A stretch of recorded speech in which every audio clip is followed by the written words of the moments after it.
excitement abounds. Drama ready to unfold. Nostalgia in the air. And we check in down on the sidelines with Michelle Tafoya. Hi, Michelle. Hi, Al. Well, you said it. Meetings between these two coaches, Bill Parcells and Joe Gibbs, used to be a regular thing. From 1983 to 1990, when Joe Gibbs was in his first stint with the Redskins and Parcells was with the Giants, they met 16 times in the regular season, once in the postseason. Parcells owns an 11-6 advantage in those, including a win in the 1986 NFC Championship game and wins in the last 6 straight. But the two haven't met since October 28, 1990. It's been a while. To put it in perspective, back then, Johnny Carson was still the king of late-night TV. Tiger Woods was a 14-year-old golf prodigy. Bill Clinton was a little-known governor in the state of Arkansas. Brett Favre's consecutive game starting streak hadn't begun. He was a senior at Southern Mississippi University. Michael Jordan hadn't won an NBA Finals. In fact, he hadn't even played in one yet. Barry Bonds' home run total was at 117. George Bush was playing hardball as the owner of the Texas Rangers. And the world had just come online as internet dial-up access had allowed the general public to get online. Now, as for tonight, Gibbs told me with a Bill Parcells coach team, nothing comes easy, and anything the Redskins get tonight will be hard earned. And Parcells told me, well, he and Joe Gibbs are almost mirror images of one another. They've coached sound football, but they will take their chances. Either way, he expects a physical game from the Gibbs coach team, Al. Thank you, Michelle. One coach already in the Hall of Fame. That's Joe Gibbs, because he retired in '92, and then he went in a couple of years later. Bill Parcells hasn't been out long enough to be seriously considered, but there's little doubt, John, that he will have his bust in Canton someday. Right. In fact, I think they started to consider him at one time, and then he went back and took another job. So they said, you know, we're going to wait until he really retires, which will be who knows when. And then he really will be. Billy Cundiff to kick off. Chad Morton is back deep. And Morton, the former Jet who played for Parcells in New York, brings it back up to the 16-yard line. And we'll take a look right now. Here is the Washington offense. Mark Brunell, Washington. Clem Portis, University of Miami. Chris Cooley, Utah State. Rod Gardner, Clemson Tigers. Laveranues Coles, Reebok Senior High School. Walter Asby, Wake Forest. Chris Samuels, University of Alabama. Derek Dockery, University of Texas. Corey Raymer, Wisconsin. Brandon Thomas, Mississippi State. Leonard Ray Brown Jr., Arkansas State. Brown, at the age of 41, they lost their outstanding right tackle John Jansen in the Hall of Fame game, the first preseason game in Canton. And it's Brown at 41, older than Vinny Testaverde, who fills that spot. And the handoff on first down goes to Clinton Portis, who came over from Denver in that trade for Champ Bailey, gains 5. And let's take a look at the Cowboy defense. Greg Ellis, UNC. Leo Carson, Auburn. Roy Glover, San Diego State. That dude, Columbia. Al Singleton, Temple University. Dad Wynn, Texas A&M. Dexter Coakley, Appalachian State. Terrence Newman, Kansas State. Tony Dixon, Alabama. Roy Williams, University of Oklahoma. Pete Hunter, Virginia Union University. All right, so we had a Dat Dude, Wiley, and Dat Wynn, which is his real name. Here is Portis up to the 25-yard line. It'll be 3rd down and 2. It was the biggest trade of the offseason, and the way free agency works these days, of course, there aren't that many big trades anymore in the National Football League. But when Portis came here and Champ Bailey went to Denver, that was a big trade. Well, and because, you know, Joe Gibbs needs a runner, because he's a running coach, and he goes out and gets one of the best in Clinton Portis, who can run all types of runs. And I'll tell you this, he's a very tough guy and a very good blocker. And Brunell, coming off that hamstring pull last week, has the first pass intended for Thrash knocked away by Jock Reeves. Earlier in the week, it looked like Brunell couldn't start. About Wednesday and certainly into Thursday, Brunell, with that hamstring pull, was not taking that many snaps. Patrick Ramsey was, but Brunell is in the game and 3 and out here. Right, we were at practice on Saturday, and that was really the first time that Mark Brunell practiced. After that practice, Joe Gibbs said he will start tonight. Now Tom Tupa, who's having a good year, flag thrown. with the ball in the air. And from the 23-yard line, this is Dedrick Ward, another former New York Jet, who is taken down. And we'll get the first call of the night. Jerry Austin is tonight's referee. The Redskins had scored touchdowns on each of their opening drives in the two games. We have ineligible man downfield for the Redskins. And Joe Gibbs was telling us yesterday how, penalties and those types of things that just kill him.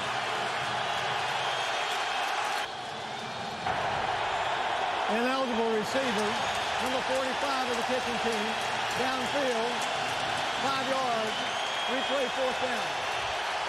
Now, he said we played hard. He said we just didn't play smart.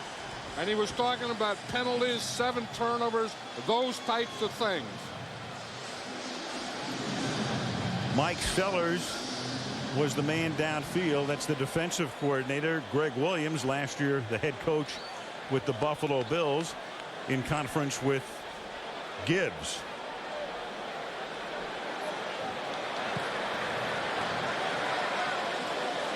Williams' defense has done a great job. Last week, Gibbs described the performance in New York, forget about the 7 turnovers, as a wasted opportunity because the defense played so well. Yeah, and they played well in the first game, too. Heavy blitzing. In their first game, they blitzed 70% of the time. Last week, they blitzed 58% of the time. Bill Parcells said last night he expects them to blitz over half the plays tonight. Tupa's kick, another beauty, right to the sideline at the 25-yard line. And Dedrick Ward gets knocked down up at about the 37. Here come the Cowboys, and let's take a look at their starting offense. Vinny Testaverde, University of Miami. Eddie George, The Ohio State University. Darian Barnes, Hampton University. Keyshawn Johnson, University of Southern California. Terry Glenn, The Ohio State University. Dan Campbell, Texas A&M. Flozo Adams, Michigan State. Larry Allen, Sonoma State. Al Johnson, Wisconsin. Matt Larry, Virginia Tech. Torrance Tucker, Southern Miss. And the Cowboys open up with an empty backfield. So they spread it out on first down, and Testaverde to go to the air. And the pass is incomplete. Pass over the middle intended for Antonio Bryant. Here is the Washington defense. Ronaldo Wynn, Notre Dame. Joe Salavio, Arizona. Cornelius Griffin, Alabama. Ron Warner, Kansas. Marcus Washington, Auburn. Antonio Pierce, Arizona. Lamar Marshall, Michigan State. Sean Springs, Springbrook High School. Matt Bowen, Iowa. Sean Taylor, University of Miami. Fred Smoot, Mississippi State. And they came up to the line without a huddle as Antonio Bryant makes the catch. And John, you know as well as anybody, Bill Parcells, when he opens a game, loves to throw you a curveball. Right, and that's what he talked about last night. He said he hadn't decided how he was going to open. He said, but you'll see it, and this is what it is. He's opening with no huddle. 3rd down and 4, and opening throwing, and Testaverde gets sacked. And sometimes when Parcells opens a game like that, what he really wants to do is run the ball. He opens up passing, he opens up no huddle, and he opens up 3 and out. Right, he makes you think he's going to do one thing, and then he goes to another. Here's Torrin Tucker, the right tackle. You see him right here, and Wynn just gets right by him. That's just the speed rush. Ronaldo Wynn just gets on that outside shoulder and right around the corner and into Vinny Testaverde.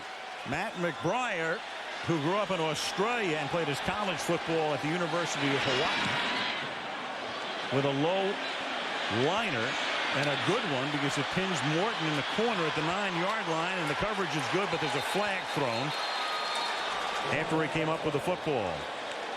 Jacques Reeves again with a special teams tackle, and Jerry Austin will have the call a couple of minutes into the game.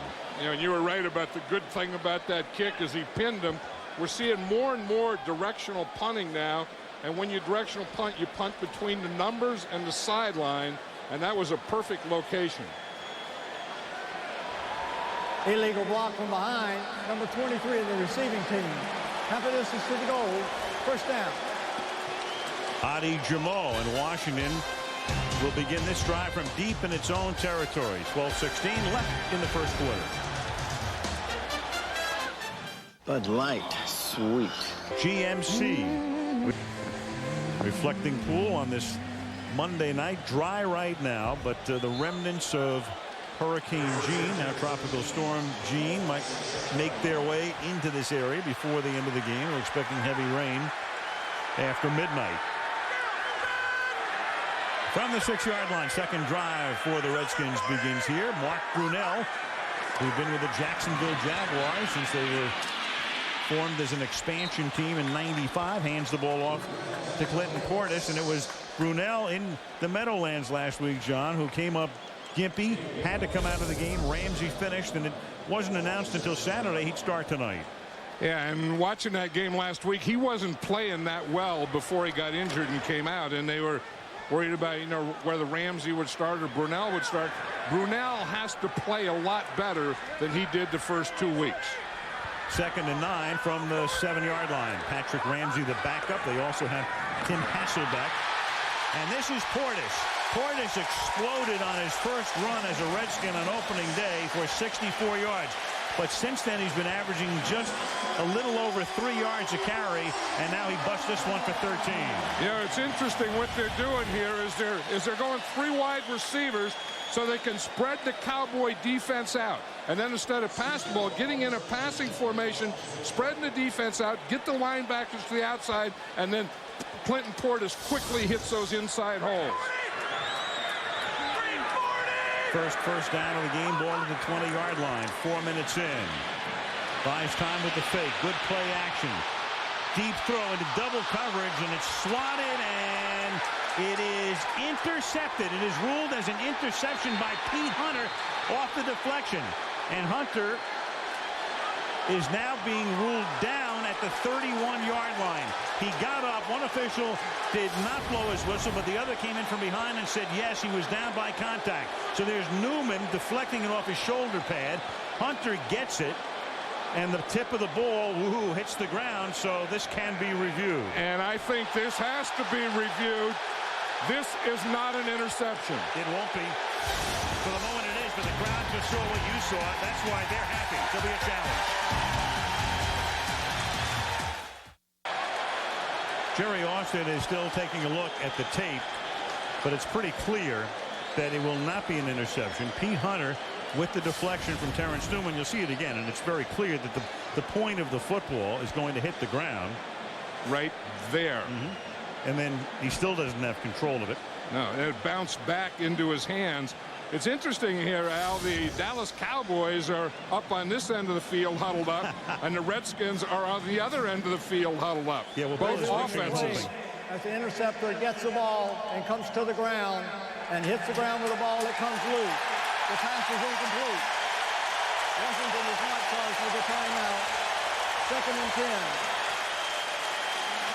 For Joe Gibbs, that's something new, because when Joe was in the league, they had replay, the original replay rule, which came in '86.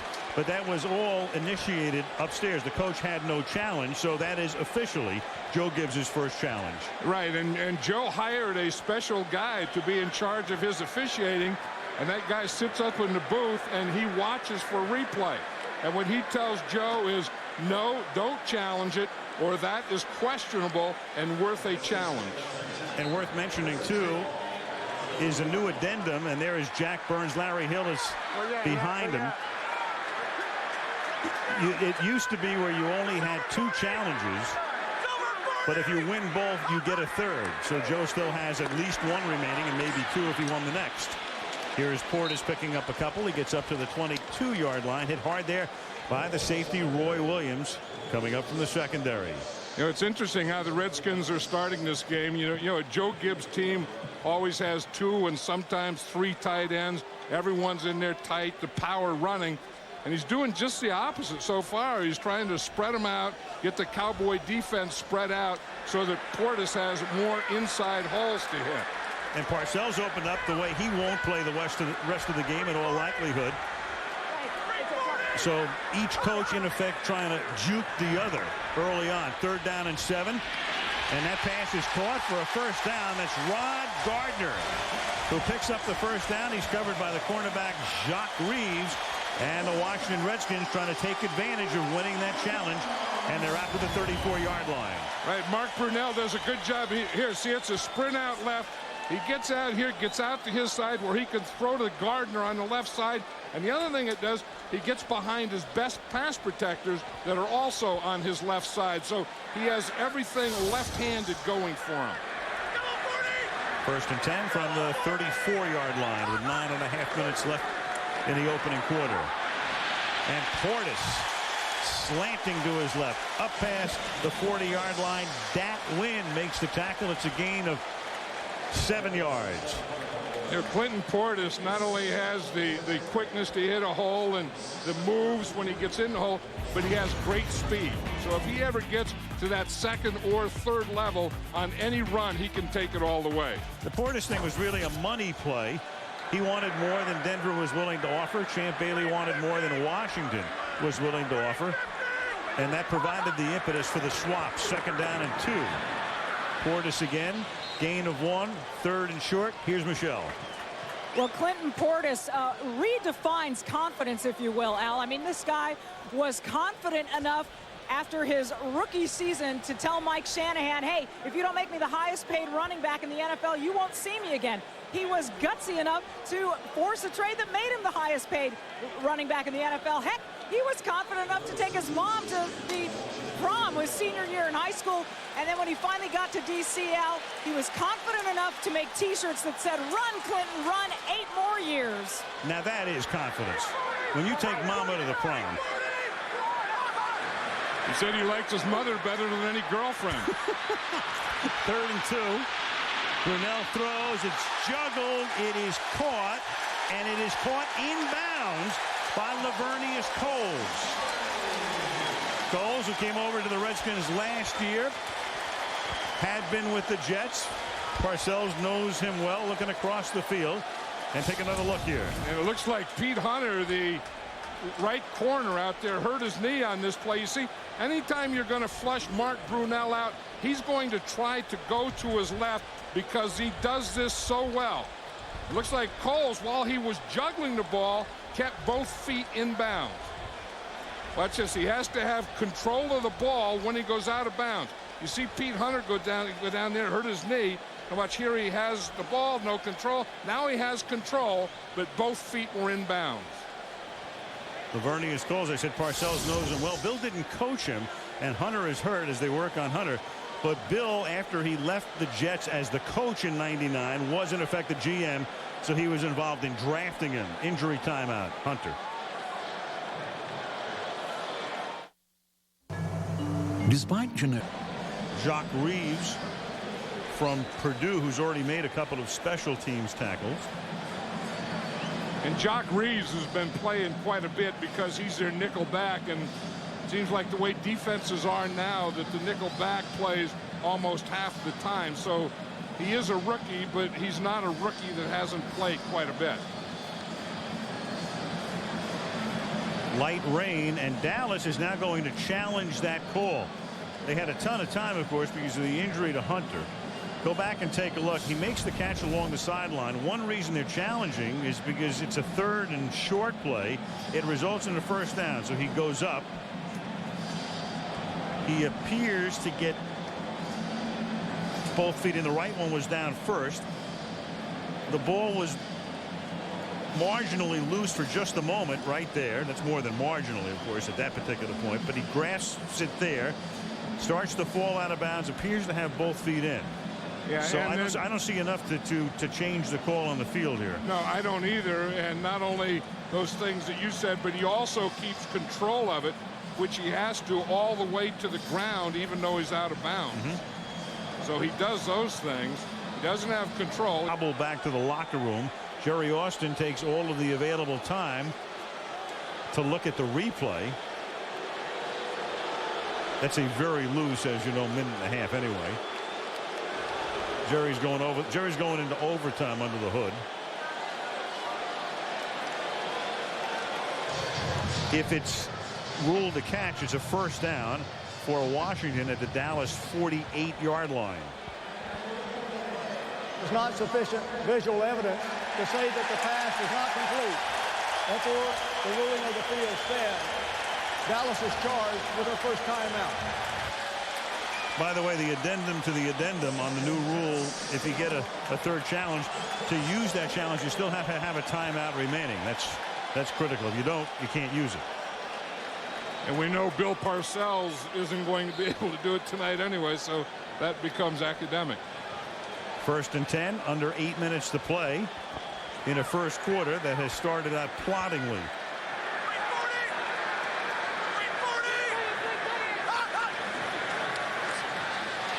Brunell under pressure, hit as he throws, and throws incomplete. One-on-one coverage that time with Lavernius Coles and Roy Williams. You know, it's an interesting thing. I think what everyone does against the Washington Redskins now, the tight end is the blocker. So you look over here, here's their power or blocking side. This is the weak side or the side away from that. So anyone that is going to blitzes from this side to make Clinton Portis stay in and block, because he's a dangerous pass receiver. If you see him up there, if you go away from their power and blitz, he will have to pass protect most of the time. 2nd down and 10. Brunell, and that's off the hands of Coles. Dallas last year made tremendous improvement defensively. Parcells came in, and they were #1 in the league. That meant they allowed the fewest yards, and of course made it into the playoffs, losing to Carolina in a wild card game. And what's happened over the first 2 weeks is pretty fascinating here, because they were torched. Mike Zimmer, the defensive coordinator, they were torched on opening day by Dante Culpepper. Minnesota winning the game, scoring 35 points, 5 touchdown passes. But last week they held Jeff Garcia of Cleveland to a passer rating of 0.0. 3rd and 10.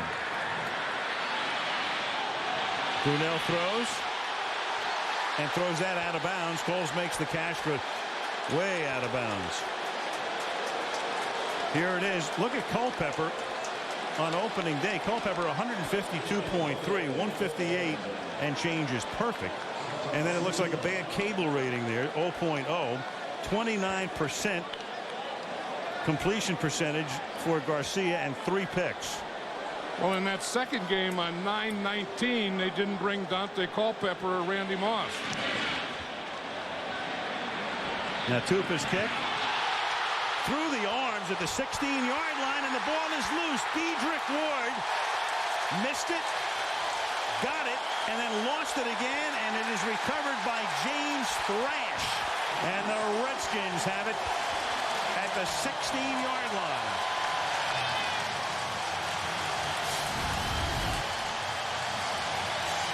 Again, we talk about a punt that pins you. Dedrick Ward is pinned to that side. He let the ball get too close to his shoulder pad, and you have to catch a ball out in front of you. Watch him here. He lets it get too close to the shoulder pads, and it bounces right off his shoulder pad.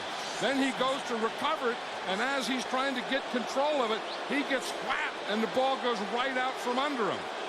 You see, you can't catch the ball that close to your body. The officials are now having a discussion in the area of all the action. It's Jerry Austin consulting with Jim Howie, the back judge. Shriver was down on the ground in control of the football. It did not come out until there was contact. Therefore, the ball belongs to Dallas, 1st and 10.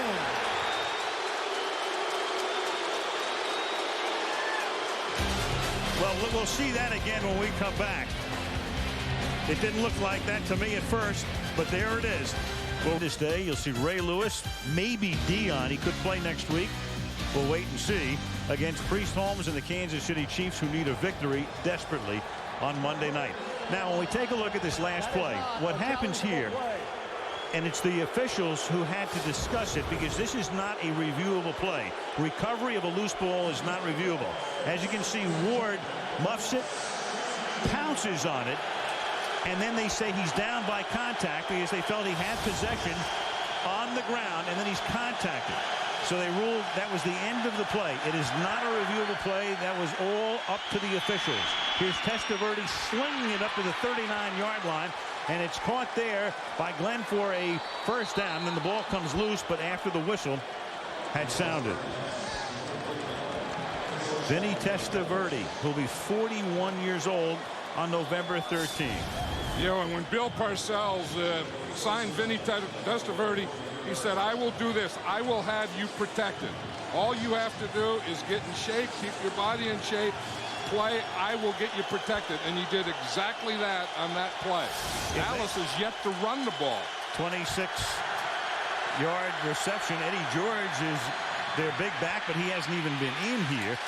And the pass incomplete. And by the way, for the record, Eddie George is in his 9th season in the league. They picked him up from Tennessee.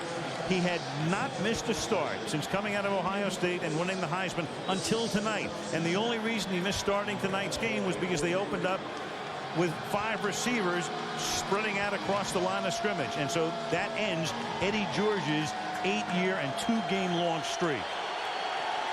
That was the thing that Bill Parcells was talking about last night. He wasn't sure how he was going to open up, but he wanted it to be different. And the different was spread them out, no huddle. 2nd and 10, and they give it to Anderson. Another guy Parcells knows very well from his days with the Jets and the multi-purpose back. Anderson runs, catches passes, blocks, picks up 13. When you're a coach like Bill Parcells, you're any kind of coach. I mean, Richie Anderson is a very valuable guy. You know, it's a guy that wherever you go, you want him with you. Because you say he can do anything. If you need a fullback, he can play fullback. He can block. He can catch. You need a tailback, he can play tailback. And he is definitely a Parcells guy. 1st and 10 at the 44-yard line. And now they give it to George. And Eddie, with a flag thrown, for the moment looked like he was back in Nashville. Showing a little bit of burst there. Darian Barnes through the block, but it's just coming back because of a holding call. I think when Bill Parcells got Eddie George, that he didn't think that he was going to run for him a lot in the 1st and 2nd quarter. I think that he's the type of guy that is a power runner. And if you can get into the 3rd and 4th quarter when the defense is a little slower and they're not really penetrating, getting in there, that he could be a lot more effective. They lost Julius Jones last week. He was their top draft choice out of Notre Dame. They were going to work him into the lineup gradually, seeing more and more action. But a broken shoulder blade. He'd be gone for at least several weeks and conceivably the season if they need to open up a roster spot. 1st and 20. That's caught by Darian Barnes, and Barnes breaks the tackle and takes the ball to the 41-yard line, so they get a good part of the yardage back. It'll be spotted at the 41-yard line, and 2nd down and 7 upcoming. This is when you feel that you have a blitz coming from this side. A good play is to screen to the side of the blitz. Get your guys out there in front of them. Let them blitz. Get the ball over their head right there, and then once you get by that front line, you're going to have an open area. Under 5 minutes to play in the 1st period. 2nd down, 6 now from the 40-yard line. And Eddie George in that power formation runs into the former Giant Cornelius Griffin. Well, they didn't go for that fake reverse. And one thing about Eddie George, he is a straight-up runner. You know, where Clinton Portis will get down low and you can't always see him. Eddie George runs straight up, and he, over the years, has taken some hellacious hits. Of course, the comparison always made to Eric Dickerson with his style of running through the years. He goes to the bench on 3rd and long, 3rd and 7 right now.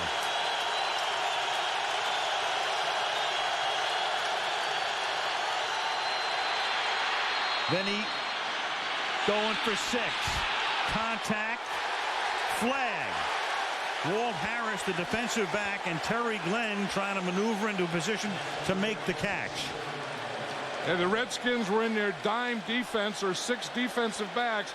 Vinny Testaverde pumped 2 times, and after you pump 2, you better get rid of the ball because the pressure was right on him when he let that one go.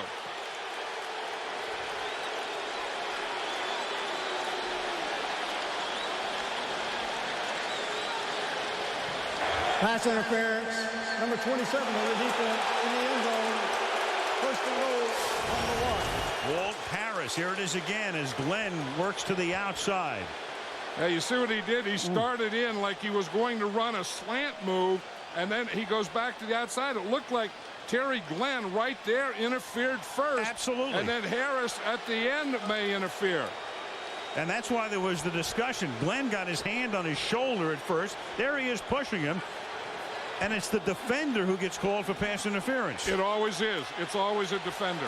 Ooh. I mean, this is an offensive game, and that is wrong. 40-yard penalty on 3rd and 7. They give it to Eddie George, and George gets in. Broke the plane. Touchdown. So it starts with Dallas at first appearing to lose a muffed punt, winding up retaining possession, converting a 3rd and 7 because of what appears to us to be a fairly bogus pass interference call, and winds up with an Eddie George touchdown. And that's where you're going to run. When you get down to the goal line, if you're the Dallas Cowboys, you want to get in behind Larry Allen and Flozell Adams. But you're right. I mean, the play that got him down there was that bogus pass interference. Yeah. That was a bad call. And you're right. There is no such thing as fairly bogus. It's either bogus or genuine. Whistle before the extra point here with Billy Cundiff just making it. Of the kicking team, 5 yards, retry. Movement along the line, so Cundiff will try it again.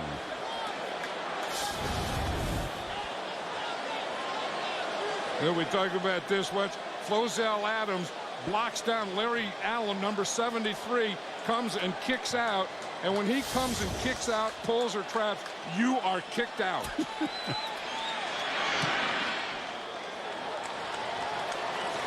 Cundiff makes it. 4 minutes and a tick remaining in the opening period. Dallas on top, 7-0 Cowboys.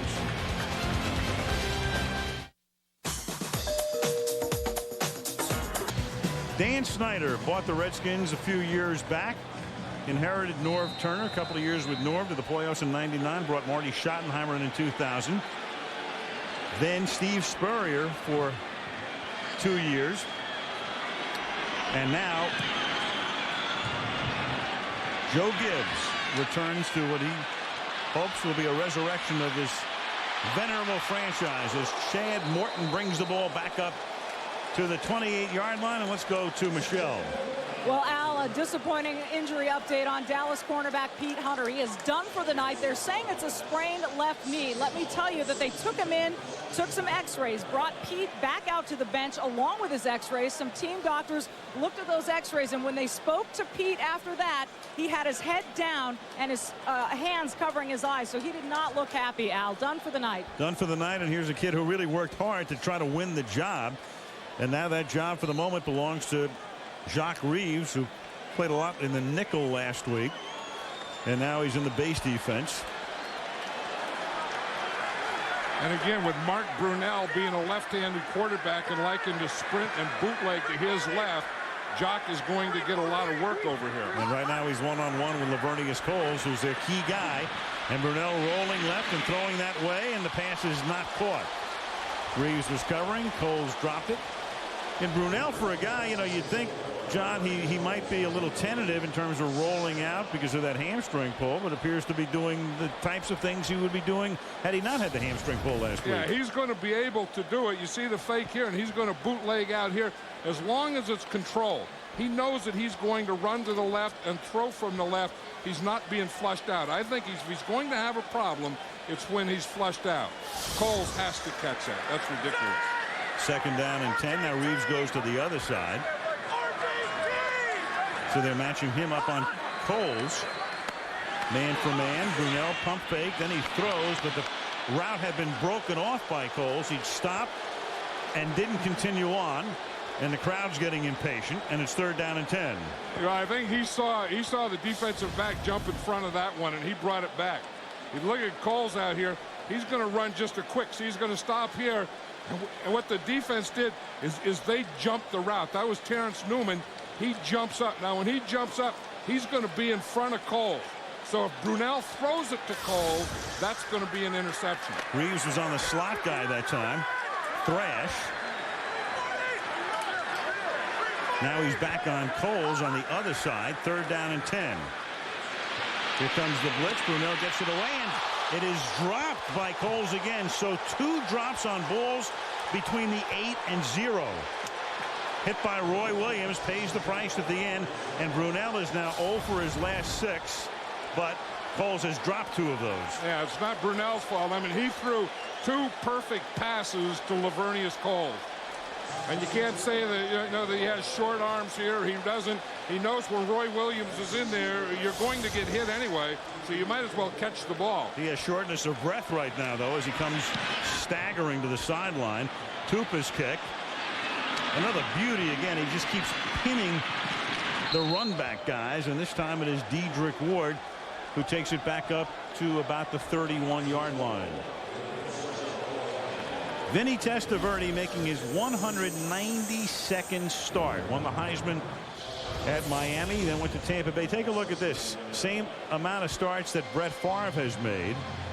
However, whereas Favre has won 126, third most in history behind Elway and Marino, Vinny has lost 107, and only Fran Tarkenton, as a starting quarterback, has lost more games than Testaverde. Fran's in the Hall of Fame. One thing about it, though, if you get up in that category, most losses, you have to be pretty good. Otherwise, you'd have been out of the league years ago. And don't you think, how can a guy that lost that many games as a quarterback look as good as Vinny Testaverde does? There's no way that he looks or acts like a 40-year-old guy. 1st and 10 from the 31-yard line. Testaverde slings it, and it's tipped incomplete. You know, you think about Vinny. He wins the Heisman at Miami, goes to Tampa Bay. They were a terrible team. So Vinny was thought of through about 92, his years in Tampa Bay, as a bust. Then he goes to Cleveland. Belichick is there. He wins the job from Kozar. Then he goes to Baltimore. They weren't very good at that point. When that's the same team, of course. Cleveland moving to Baltimore as the Ravens. And then with the Jets in 98. Those were kind of the glory days, because he takes the team in 98 under Parcells to the AFC Championship game. I remember a time when he was at Tampa Bay that they thought he was colorblind. Yeah. And they were giving him tests and everything, and glasses and every type of thing. Toss to Anderson. Gets tripped up as he reaches the 35. Let's go to Michelle. Well, you're talking about Vinny Testaverde. He has a legendary workout regimen that really focuses on his lower body more than it does his upper body. He believes that when a quarterback's legs go, his arm is sure to follow. So in the offseason, he squats up to 500 pounds or more. During the regular season, Al, he squats 405 pounds to loosen up his leg muscles the day after games. Well, when you look at him, in street clothes, John's right. He doesn't look like he's in his 40s, in phenomenal shape. And here he is starting for the Dallas Cowboys. And on 3rd down and 7, he's able to pick up the 1st down right on the money to Antonio Bryant. 1st down up to the 44. Yeah, we talk about Vinny Testaverde and how he stands in there in the protection. But watch not only how they protect for Vinny, but how they give him lanes to throw in. Watch, you see the lane where he can just step up to get that ball to Antonio Bryant. Not only very good protection, very nice pocket, but an excellent lane to throw in. 2 minutes to go in the opening quarter with Dallas on top. And Anderson now works the left side. Anderson takes it up to the 48-yard line. You look at these teams. I mentioned it at the top, John. Dallas has really had Washington's number, despite the fact that over the last 6.5 years, Washington has been overall a slightly better team. I mean, if you take out the Dallas wins, Washington has a far better record, but Dallas has had the Redskins number. And in the NFL, sometimes stuff like that happens. I mean, you can have the better team, but you just have someone's number, and that's the way that the Cowboys play. I mean, they feel very confident when they play against the Redskins. And the pass is incomplete. Intended for Terry Glenn, broken up by the rookie Sean Taylor. Just to illustrate this, it's kind of an aberration. The Redskins, as you can see, against the Cowboys, 1-12 in the last 6.5 years. Against all of the teams, they're 2 games above 500. But if you look at the Cowboys, if you throw out the wins against the Redskins, they're an abysmal 33-58. I'll tell you, this crowd is into this. What do we have, 91,000 people here or something? A marching band? This is a great scene. Biggest stadium in the NFL, 3rd and 6. And Testaverde hit from behind, and the pass is incomplete.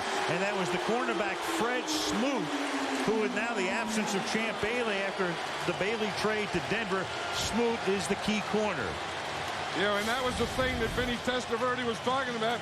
He says, we know that they do that. Here's the corner. Here's Fred Smoot out there. He's going to come in a blitz. Vinny Testaverde looks. Now watch, he doesn't see him coming. He's looking in the middle, then he's looking to his right, and Fred Smoot comes from his backside. Matt McBriar, who played Australian rules football in his home country. And the kick is out of bounds, and they'll march it off somewhere around the 30-yard line. They'll spot it at the 28-yard line now. Make it the 27-yard line with 1 minute and 6 seconds remaining in the opening quarter. That's only a 26-yard punt. You know, I think that right now Mark Brunell has to come back to Lavernius Coles. You know, we know on that last drive that Coles dropped 2 on him, but you can't let a guy get down and lose him for the game. I mean, you have to get him. You have to get him back, get his confidence, because I don't care how good you are. And you say, well, they're all pros. They all know what they're doing. But when you drop a couple, you do lose a little confidence. And that last one, the drop was followed by a smack from Roy Williams. And Coles right now is out of the game. In fact, he's still feeling the effects of it. And Taylor Jacobs, 84, is taking Lavernius' spot. On the ground, looking for room and finding a little through the left side is Clinton Portis. Flag thrown. You see how that Clinton Portis can get into a hole and through a hole and gain about 4 yards just falling down? Picking, threading. This has to be killing Joe Gibbs. I know what he's thinking. He's thinking, you know, we're playing hard. We're going after things. We're doing things. We're just, again, not playing smart football. And by smart football, he means no penalties, no turnovers. Call was holding. Denier Austin announced the number. 1st and 20.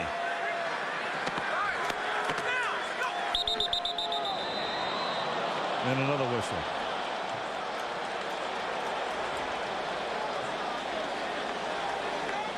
Been ragged. Ball start, 66 offense, 5 yards. It's still first down. Derek Dockery.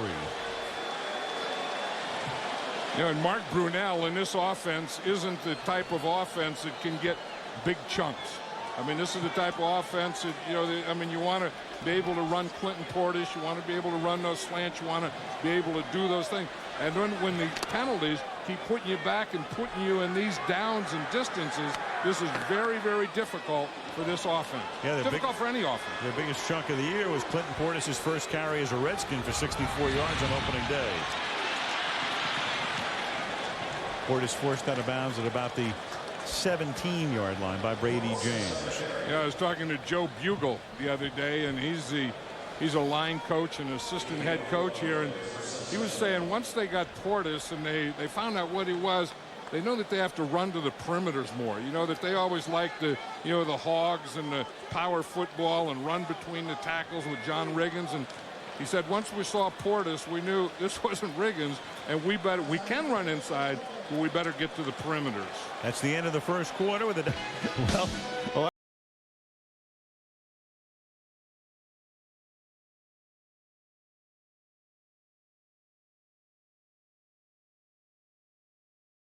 Quickly, the same way. But he makes it. Yeah, they're not going to hang around. Not a lot of yakking. 2nd down and 21 from the 17-yard line. Al Michaels with John Madden and Michelle Tafoya. FedEx Field, more than 90,000 looking on, and as we start the second quarter, Brunell is going to go deep, and it's too deep. Intended for Rod Gardner. Terrence Newman with him step for step. You know, somewhere here they're going to throw a double move on Terrence Newman. One, because he's susceptible to it. Remember on that last drive when he jumped that short thing? He will jump the first thing he sees. And if you give him a little out or a little stop, I think Gardner went too quickly on that one. I think it has to be more, you know, sell that stop, sell that hook more, and then go. Because Terrence Newman is a great corner, but he will take a big, big bite. Newman, their #1 draft choice in 2003. Third down and 21, and they're going to keep it on the ground. Go to Portis. And Clinton gets out to the 27-yard line, but it'll be 4th down, and the punting unit comes in here. If they could just get in a down and distance where the running would mean something, the Redskins would be in a lot better shape, because just watch Clinton Portis' feet here. I mean, he can make a cut here, and then he can make that jump cut back to the other side, and then land on that foot and jump cut back to the other side. He is very tough to tackle with one guy. Cooper will kick after a first quarter in Washington. Gained 58 yards and were penalized 66, and now it's Ward who gets upended at the 49-yard line. So they were penalized 8 more yards than they gained on offense. And Dallas has the had a little shower before the game. A little more consistent rainfall right now at a little past 10 o'clock. And in the game is Rashard Lee, who's going to see a lot of action in the coming weeks because of the injury to Julius Jones. So you've got George, and you have this guy, Rashard Lee, first year back out of Middle Tennessee State. Bill Parcells was saying last night, he said, I like him because he's a little bigger. He said, but I really don't trust him yet. And that's one thing with Bill Parcells. You have to earn trust, and you have to earn trust by playing well, not fumbling, and blocking when you're called upon. Bill's trust is tough to earn. And hard to keep. Yep. 2nd down and 8. From the 50. Under pressure. Testaverde was hit as he threw, and the pass is incomplete, intended for Johnson, and Antonio Pierce was back there, and it looked like he didn't see the ball because he's angry with himself. The ball was right there to be picked off. Testaverde, that time the pressure was put on by Demetric Evans. And he's going to get the pressure right up the middle. Here comes the pressure right here.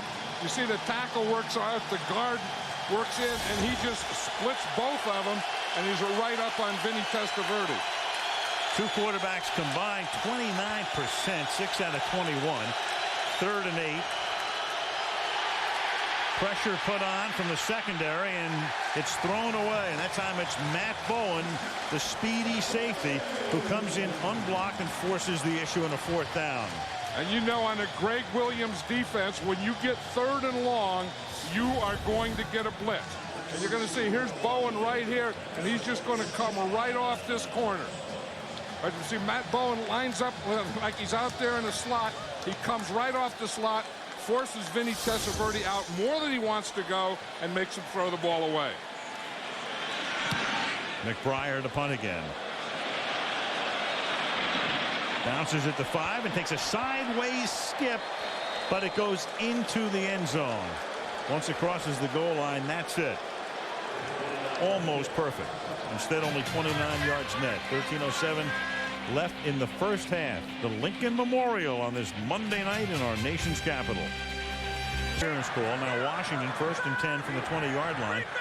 Brunell is 0 for his last 7 and 2 for 11 overall. And they give it to Portis, who picks up 3. Working against the Dallas defense that was #1 in the league last year. And one thing about this defense, against the pass, they've been terrific. The average last year in the NFL in terms of completion percentage, a little below 60. Dallas and Mike Zimmer in charge of that unit, holding the opponents under 50% in 7 out of 18 games, which is really exceptional. 2nd down and 7 now from the 23-yard line. And Brunell gets taken down from behind by Leroy Glover. A little faking and juking, and Dallas not buying it and coming through, and down goes Brunell again. You know, you were talking about the strength of the Cowboy defense is really in their secondary. I mean, their best players are, you know, their corner Terrence Newman, Roy Williams, the safety, and last year Darren Woodson. Here, there's great coverage downfield. Brunell has to look, he has to pump again, he has to hold it, and then Leroy Glover gets there. 3rd down and 11 with 12 minutes to go in the first half. Pocket collapsing, and Brunell goes down in a heap again. Greg Ellis, who comes up big in almost every Monday night game in which he plays, gets the sack. Yeah, we always talk about Joe Gibbs and his offense, and his first priority is to protect the quarterback. Well, in doing that, you don't send a lot of receivers out. On the play before this, he only sent 3 receivers out. This one, he had 4 receivers out, but the Cowboys on both of them had very good coverage. Back-to-back sacks. This will be Cooper's 5th punt of the game. And the game is less than 20 minutes old. Ward up to the 42-yard line. Washington with 64 yards of offense and 66 yards in penalties, and they can't get anything going. 7-0 Cowboys. Not a pretty picture for a Redskin fan. The man being circled is LeVar Arrington, the 3-time Pro Bowler who went to an arthroscopic knee surgery.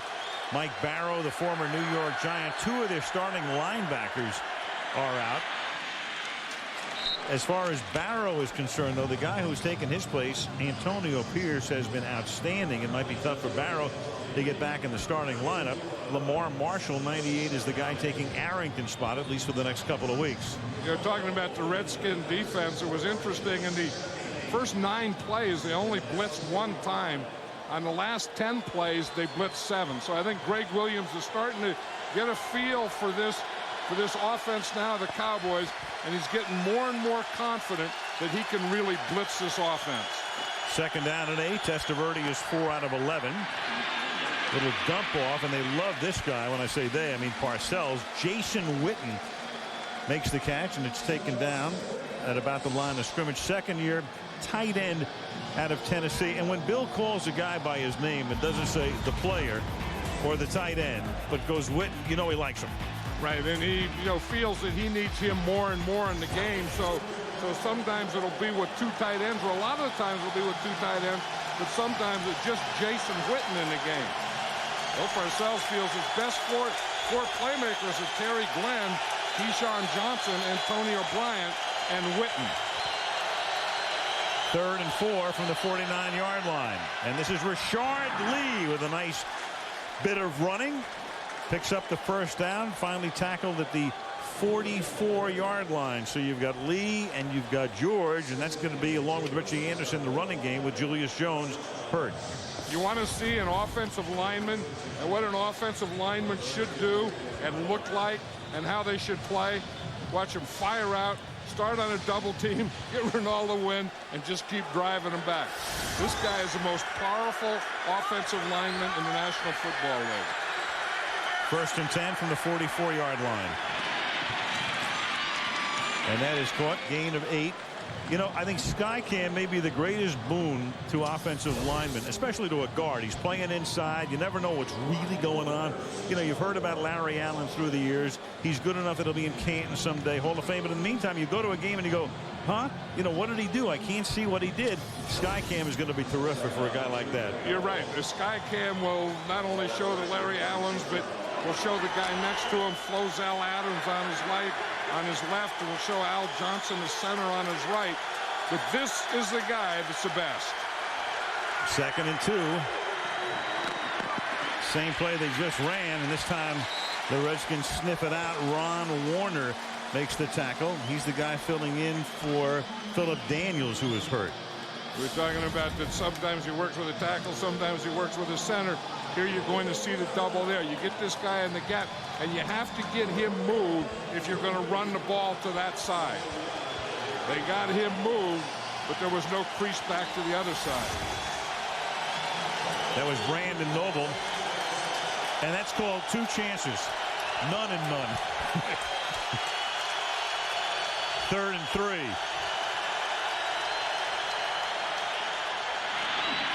And the pass is incomplete. Smoot coming in to help break it up to the chant of Smoot, intended for Keyshawn Johnson, and Washington will get it back. Keyshawn, no catches tonight. I was just going to say, I don't think Keyshawn Johnson has caught a pass here.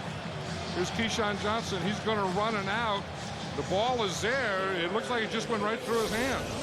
I mean, Vinny threw that one exactly where he had to, because you have to throw it away. You have to throw it to Keyshawn, but you have to throw it away from the defender. Matt McBriar. Line of scrimmage to 38. Fair catch call for made at the 9-yard line by Chad Morton. Who need a win to get it turned around. Priest, Holmes, Lewis, Monday Night Football next week. Now this is Portis. Washington's average drive start their own 17-yard line. So they've been pinned deep. Portis, 2 years at Denver. The best way to look at some of the guys historically are to compare them at the same points in their careers. Look at Eric Dickerson. His first 31 games, 3,800 yards. Jimmy Brown, 3,300. And there's Portis right there. Portis tonight will go past Brown for the first 32 games in his career. So it's very difficult to match a Clinton Portis up against ED and Jimmy Brown. But you just take a look at how they started and where he is starting. Here's Coles, and he gets taken down about 4 yards shy of the first. Mark Brunell had to get rid of that one because Roy Williams, the strong safety, came up and he blitzed and he was coming absolutely free right at Mark Brunell. Brunell luckily was throwing to that side so he could see him. Watch, here's Roy Williams here. He comes free right up the middle. Brunell had to throw it exactly at that time. Brunell had thrown 7 incompletions, a couple with drops. Mark right now 3 out of 12 for 23 yards. So the Redskins are averaging less than 2 yards per pass attempt. Portis, meanwhile, is averaging 5 yards per run. 3rd and 3, and the pass is low. It's caught, and then Portis gets up, and Portis is not tackled until he picks up the first down. Roy Williams, the Cowboys are going to try to say he was down well before that spot. The officials say no. And Mark Brunell is saying, hurry up, get in the huddle so we can get up the line of scrimmage and call a play. I don't know that he caught that ball. Well, that's questionable. Then he's contacted there. So here come the Redskins. They get up to the line of scrimmage so quickly that Dallas can't issue a challenge, and Portis takes it to the 30-yard line. So the Cowboys actually could have challenged that on 2 counts. 1, did he catch it? 2, was he down by contact? But the Redskins, knowing this, got up to the line of scrimmage so quickly that Parcells had no chance to get the flag out of his pocket. You know, I think Mark Brunell saw that whole thing. And, you know, he was the guy that threw it, and then he watched it, and immediately after that play, he signaled everyone, hurry up, let's get in the huddle, get up to the line of scrimmage, and get the ball snapped in the next play. Well, defense, 12 men on the field. He didn't clear the field prior to the snap. 5 yards, repeat first down. So a bonus for Washington. They couldn't even get the defense. And the other thing that I think that Bill Parcells had to be thinking about, he's already had 1 challenge. This would have been his final challenge, and we still have 35 minutes and change left in the game. You know, to be honest, I don't think he had enough time to think about it. Right. In fact, you know, because of that quick huddle and getting up there and changing the pace, he caught the Cowboys with 12 men in the field. 12 men in the field and no chance to challenge it. First down and 5, and Brunell throws, and it is caught by Robert Royal. To the 43, here's Michelle. Well, on the sideline, after giving up those 2 sacks on their last possession, the Redskins offensive line got an intervention almost, Al. They were talked to and given a pep talk by Joe Gibbs, Joe Bugle, Don Breaux. All 3 coaches, the entire offense around the line, trying to give them a pep talk. We'll see how they continue to respond, Al. I feel like it's 1985. Don Breaux, Joe Bugle, Joe Gibbs. You know, when I first saw Don Breaux, when John Hadle was the starting quarterback for the San Diego Chargers, Dan Henning and Don Breaux were the 2 backup quarterbacks. From the 42-yard line. And that's caught by Gardner. We talked about it in Canton in the Hall of Fame. Every time I look at Don Breaux, man, this is a guy, Central Casting, you say, send me a professor, they send you Don Breaux. Or send me an old coach, they would send you Don Breaux. Glass is always on the bridge of his nose. Assistant head coach and offensive coordinator, and another blast from the past on the Redskins staff. Well, it looks like Mark Brunell is starting to get a little rhythm now. Here's Portis. And another 3rd down coming up for Washington. The ball at the 50-yard line. Under 4 minutes now in the opening half. I felt last week in watching the film of the Redskins that Mark Brunell, before he got hurt, wasn't playing well. That I didn't feel that he ever got in a rhythm with the pass offense, and I felt the same way tonight. But right now is the first time in 2 games that I feel that he is starting to get into some sort of rhythm. Feeling the flow after 7 straight incompletions. He's now hit on 4 in a row. 3rd and a deuce from midfield. Rolling right this time. Firing, caught, 40-yard line. So Brunell, the left-hander, goes the other way and hits the rookie out of Utah State, the H-back Chris Cooley, for a big first down. Yeah, and they tried to fool him. They really didn't fool the Cowboy defense. When you think a left-handed quarterback, you think that mostly he will bootleg to his left. Here Brunell comes out and bootlegs to his right, and you see the problems that cause him. You can't get your hips turned and your shoulders turned to get anything on the ball, but he does a heck of a job of getting it out there to Cooley. Especially with Kenyon Coleman in his face, number 93 charging in. First down at the 40-yard line, under 3 to play in the half. Brunell again, and this time the pass is incomplete. Got a lot on it, but Lavernius Coles was well short of where it wound up. And we had to get his speed on that one. I'm not sure if he was throwing that to Gardner, who was the outside guy, and expecting him to come in, or if he was throwing it to Coles. But whoever he was throwing it to, he put some left-handed mustard on it.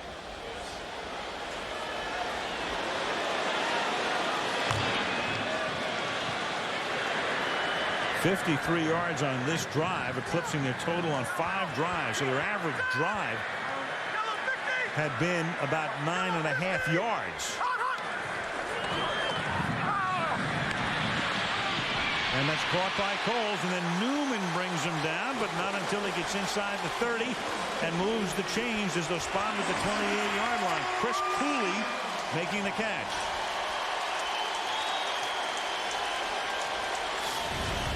We talked about Ray Brown, the right tackle. Watching, he's blocking Greg Ellis there. Ellis makes a heck of an inside move on him.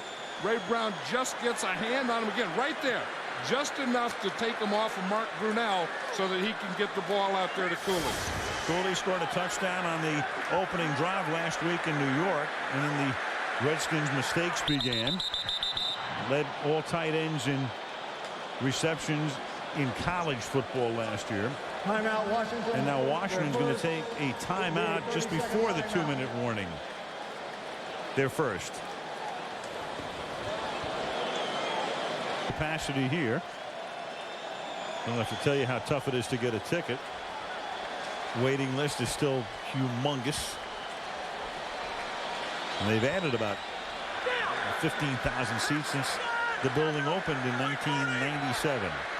That's why this is the most valuable franchise in the NFL. Over $1 billion according to Forbes magazine, and nobody's going to dispute that as James Thrash makes the catch. We come to the 2-minute warning, and it'll be second and short when we come back. 1:50. Torrey looks like he's going to a party at Dennis Rodman's house. I have no idea how they could get someone to do what Torrey Holt did. This is going to be amazing. You have to watch this. Say, how did that happen? Coming up at halftime. Holt's already turned the set off. 2nd and 3. Brunell. Open. Caught. Coles. And they saved the touchdown. The Cowboys were able to make the tackle inside the 1-yard line. Reeves and Tony Dixon were there, but Brunell still in great rhythm right now, and it's 1st and goal. Yeah, Brunell was 8 out of the last 9. Now here's what you expect from Mark Brunell. Left-handed quarterback, bootleg to his left, and throw to his left, with Lavernius Coles coming across. But I think by going to the right once in a while, you can say, okay, he's not always going to bootleg to his left. 1:15 remaining in the half as the Skins try to tie the game. And Brunell will try to take it in himself. Try to thrust himself across the line, and he can't. It'll be 2nd down, and Joe Gibbs wants to call a timeout, but Greg Williams is saying, he started with a weak timeout, and now his timeout is getting stronger and stronger. I think he has to decide whether he wants to go with 2 passes or a run and a pass. Well, I think Greg Williams, looking at it defensively, is thinking to himself, you know what? Why should we give Dallas any more time than we have to?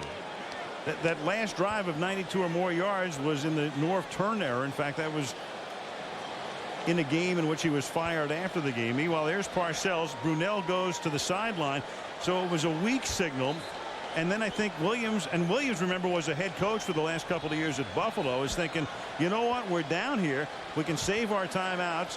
And on a best case basis, you score and you leave as little time as possible for the other guys, especially on a 1st and goal with a minute to play. Yeah, but I wouldn't be worried about Dallas's offense right now. I mean, you're not talking about the Indianapolis Colts or someone. They had one big play, and that was a pass interference play. 2nd down and goal. And now it's going to be 3rd down with Clinton Portis. Stop there. Washington has 1 timeout. 3rd down and goal. That was a play to bootleg left. If you look at the Dallas defense, they all converged on Clinton Portis. And if you watch Mark Brunell, he would have walked in. Watch these blue jerseys. They're all going to converge. Look at Brunell out here. Had he kept that, he would have walked in the end zone. Do they call it here? No. You could do that on 2nd down. I think they're going to look for it now on 3rd down. If I were the Dallas Cowboys, I would play bootleg option. Well, now they're going to take a timeout. It's very dubious usage of the clock here, the clock management. Monday Night Football is being brought to you by Southwest Airlines. Because that takes the run away from you. This has to be a pass play because you're not going to have time to run, and if you don't make it, get your field goal team out there. I tell you, sometimes you're away for 12 years, you can get a little rusty on clock management. Well, he shouldn't have let Greg Williams talk him out of it when he first wanted to take it. 3rd down and goal. Come up in a very tight formation. Portis, the tailback. Brunell throws. It's tipped and it's nearly intercepted. But at least they get the clock to stop so they can get a field goal attempt in. But that was a real botched series after a 1st and goal. Yeah, they did. They tried to come back with a bootleg on 3rd down. It was there on 2nd down. I didn't think it would be there on 3rd down because you see the Cowboys now, they're playing outside. They're thinking containment. And if you look at the drops here, they're also thinking coverage. They're not selling out to the run because they knew that the Redskins had a pass. Deflected by Dexter Coakley, and now Hall with what amounts to a 3-point extra point. 19-yard attempt, same spot from which he would kick an extra point in effect. And he boots it through, but not to the satisfaction of the crowd. You've got 1st and goal. You're trying to wrap up a 92-yard drive. You lose your place in terms of how you use the clock, and they're lucky they still have the opportunity to get a 3-pointer at the end. Well, the one thing they did, John, is they left Dallas with just about no time. Not the way they wanted. And the way Dallas is playing offense, I think that's academic anyway. Yes. But the thing that they did is they got some rhythm. I mean, they were going nowhere fast. They couldn't get anything going. They couldn't run. They couldn't throw it. And at least they got some confidence that they can move the ball, even though they didn't get it in. Recap of the 1st half. Key play was what we felt was a bad call on interference. We thought should have been offensive. It was defensive on Harris that put the ball at the 1-yard line. Eddie George then was able to get into the end zone for the only touchdown of the game. And then you had this on 3rd down after it was 1st and goal. Coakley swats it. They have to settle for 3, and it's a 4-point game as we have 7 seconds left on the clock. Did you see that coverage, though, in the end zone that the Cowboys had? Even if that ball weren't swatted, maybe it would have been intercepted. You've been sacked, Torrey Holt. Michelle will have a live interview. Tim McGraw is here. I met Tim McGraw. His bus was parked right next to my bus in the parking lot here. Yeah, I met him before the game. Some nice reminiscences about his dad, the great relief pitcher Tug McGraw, who could light up a stadium. Rashard Lee will bring the ball back to the 17-yard line. So 1 play remaining. Likely kneel down, and the teams will go to the locker room. Testaverde 6 out of 14 for 67 yards. Redskins have 150 yards of offense. Of course, most of that coming on that one drive. Parcells' team with 94 yards of offense, and Testaverde is coming off 2 300-yard performances. Yeah, we talked early in the game about knowing each other so well that maybe you do get a little conservative. I think we saw some of that in this first half. So it's halftime. Dallas 7, Washington 3. And coming up next, the Lexus halftime show. In Tennessee and over Maryland, just outside our nation's capital. Al Michaels, John Madden, and Michelle Tafoya. As the third week of the 2004 NFL season concludes, 4-point game with Dallas on top 7-3, and Dallas will get the ball. John Hall to kick off. Third quarter about to begin. John Hall kicking off with 2 hamstring pulls. Pulled the first one 2 weeks ago and pulled another one last week. So, I don't know how you do that. So what do they do? Balance each other? Yeah, I don't anything like that. I would worry about power. I mean, I would think that he's going to have a tough time getting any length to this kickoff. John Hall, longtime Jet.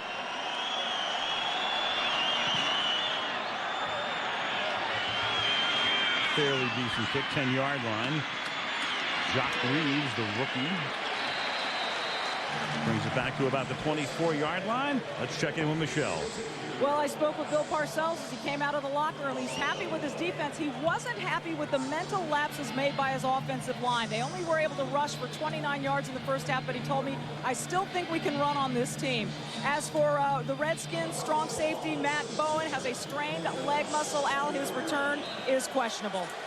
And that'll hurt because Bowen put the pressure on from the secondary on a key play in the first half. Andre Lott now comes in, so it's Lott and Sean Taylor, the rookie, in as the safeties on first down from the 24-yard line. Testaverde begins by throwing one to Glenn for a gain of about 4.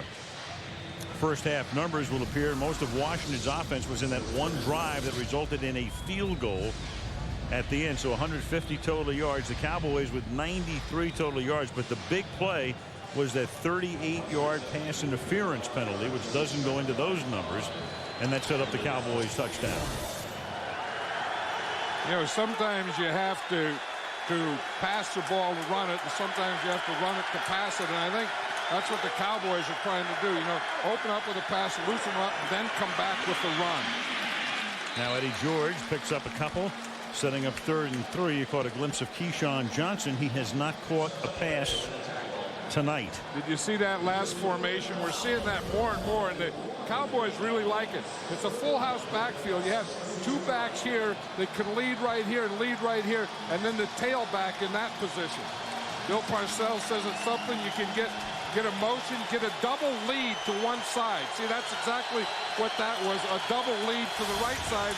So the other thing, you can do the same thing for pass protection. 3rd down and 2. This time a sole back, and that's Anderson staying in, and then the pass is knocked away. Nice defensive play by Walt Harris, who was called for that pass interference on Glenn in the first half. And sometimes I think Vinny Testaverde makes up his mind before he reads. I think he knows that he's going to throw out here to Keyshawn Johnson. Keyshawn is being double teamed. There's 2 defenders right there, and Vinny Testaverde throws it anyway. McBriar now to punt after a 3-and-out on the opening drive. Deep kick, 19-yard line.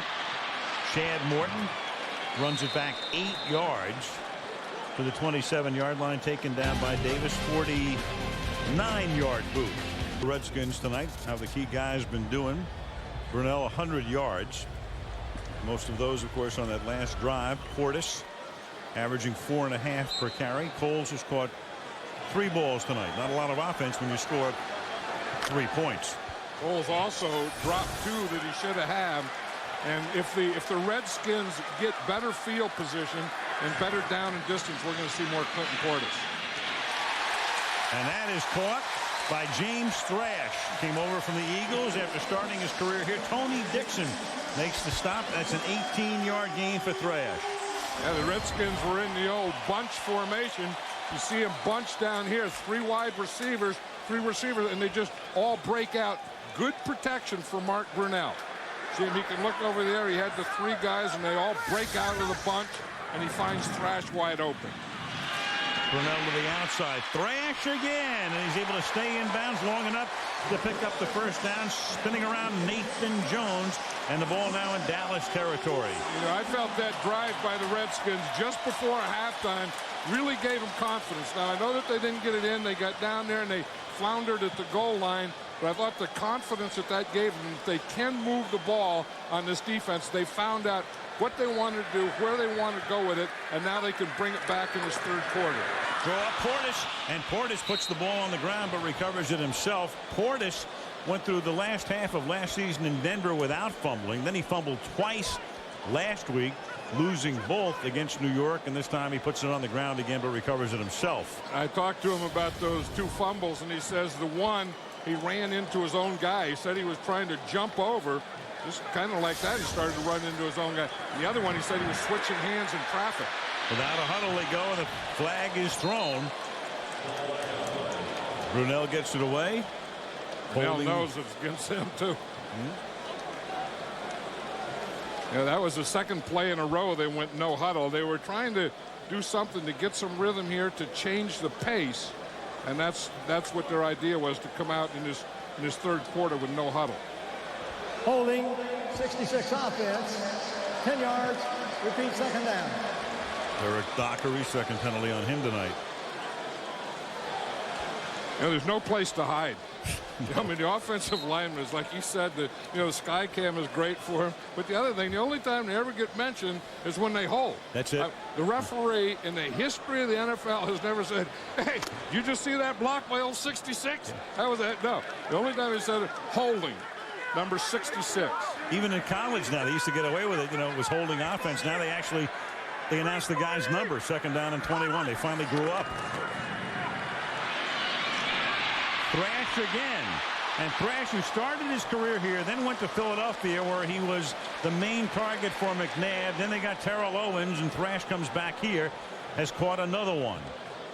You know, that bunch has really given this Cowboy defense some problems. They're man-to-man, and you see here again the three wide receivers here. They just break out. One goes out, one goes in, and one hooks right in the middle. So they're getting 2 and 3 wide receivers to one side, bunching them up, not spread them out, bunch them up, and then spread them on the snap. They're not doing it on this play. 3rd and 12 from the 44-yard line. Brunell's slip and just has to get it away because of the powerful rush from the right defensive side. And there's another marker. And that was that blitz. Remember, we talked about how that weak side blitz, they overload it, and that's what you do against the Redskins. Clinton Portis wasn't in there on that play, but it's the same idea. You know, they have their blockers on the right side. Intentional grounding. You blitz their left side. Number 8 of the offense. More than 10 yards. It's at the spot of the foul. The down counts. 4th down. Just unloading, receiver in the neighborhood, and that'll cost them another 10. Yeah, they only have 2 blockers on this side. They have their extra blocker over here. So what they're going to do is blitz on the weak side. Just overload that back side and get the free rusher coming to that side. 1, you get a free rusher, and 2, it keeps it back in the backfield. Tom Tupa again trying to directional punt. This one closer to the middle than his previous ones. And Dedrick Ward gets taken down at about the 20. So about 4 minutes into the third quarter. 7-3 Cowboys. And delivered by UPS. What can Brown do for you? Joe Gibbs right in the middle, going over the things with the offense, which has staggered along tonight, has only 3 points, and Dallas now from the 20-yard line. Eddie George gets taken down in the backfield by Joe Salavea, number 95, 6th-year out of Arizona. Keyshawn Johnson tonight, very quiet. Remember Keyshawn last year leaving Tampa Bay, in effect got fired, winds up playing for his old coach Parcells, now in Dallas. But the key right now, blanked in this one. And a guy like Keyshawn, in fact, it's true of most receivers. You have to get him the ball early and get him involved in the game. And if you don't, the longer you go, the farther they get out of the game. Vinny going deep. And what a catch by Antonio Bryant. Bryant was covered very well by Fred Smoot, and he was able to get position, get inside Smoot, and that's 47 yards. Antonio Bryant, as you said, he made the position, because here, one thing you can do is you can run by him. Now, if you're not going to get by him, you look back, you see the ball, you slow up just a little. And you see Smoot was going like he was going to catch the ball. Antonio Bryant just dove right over him and caught the ball right in front of his hands. A talented, emotional guy is Bryant, but a guy who's been known to drop balls with great frequency. That time he plays it perfectly. Big gain, and now Testaverde going deep over the middle and wide open, and sooner or later Keyshawn Johnson's going to make the catch, and there's his first of the night, setting up first down just outside the 10-yard line. It's all started with great protection, and Keyshawn Johnson is just going to run a deep in. You see him, he's up on top, he's right here, he gets inside that cover 2. Now he knows that there's a hole in front of the safety behind the linebacker. You see here the good protection. Vinny can hold it, pump, and come back to Keyshawn Johnson as his third read. They spot it just inside the 10. That makes it first and goal. Break the full house backfield. Testaverde throwing to the corner, and it's caught by Witten for the touchdown. Witten, the guy we talked about, the guy Parcells loves, H-back, tight end, put him in motion. He can block, he can catch, and he can get free. I'll tell you, and that's what Bill Parcells wants to do. He wants to get Jason Witten on a linebacker. That's exactly what he has right here. And it looked like to me that Vinny Testaverde, the minute he saw that, he just throws that ball to the back pylon. He saw him get the inside position, and he just threw it up there. Floated it in after Witten had gone in motion, and that snap was dropped, but Billy Cundiff is able to boot it through. So Robinson's snap dropped by Romo, but he got it back down. Witten for the touchdown, and the Cowboys are up 14-3.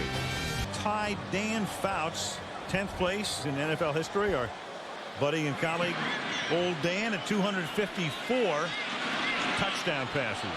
13-yard line, Chad Morton. And Morton brings it all the way back out to the 38-yard line. Touchdown passes. Well, Dan Marino a mile in front of Brett Favre, though conceivably Brett could catch him, and then Tarkenton, and you look at that very, very illustrious list.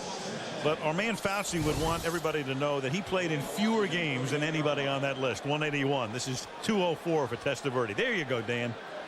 Dan Fouts was something special. I mean, you know, talk about a guy that could throw the ball and get back in the pocket. Dan Fouts was one. Here's another one. Oh, Sonny Jurgensen. I mean, Sonny Jurgensen was amazing with the football. 38-yard line, and Brunell goes down. He gets sacked as he moves to the outside by Tony Dixon. Speaking of Sonny Jurgensen, one more, and Testaverde will tie Sonny in 9th place. The cigar. You think of the Redskins, I mean, you think of Jurgensen, Billy Kilmer, John Riggins. And then there's the guy next to Sonny there that was a Giant and a Redskin, Sam Huff. Yeah, I still think of him, though, as a Giant. Yeah. The violent world of Sam Huff. Remember that? Yep. And he's such a good guy. He's a nice guy. 2nd and 19. And that's Portis getting back most of the 19.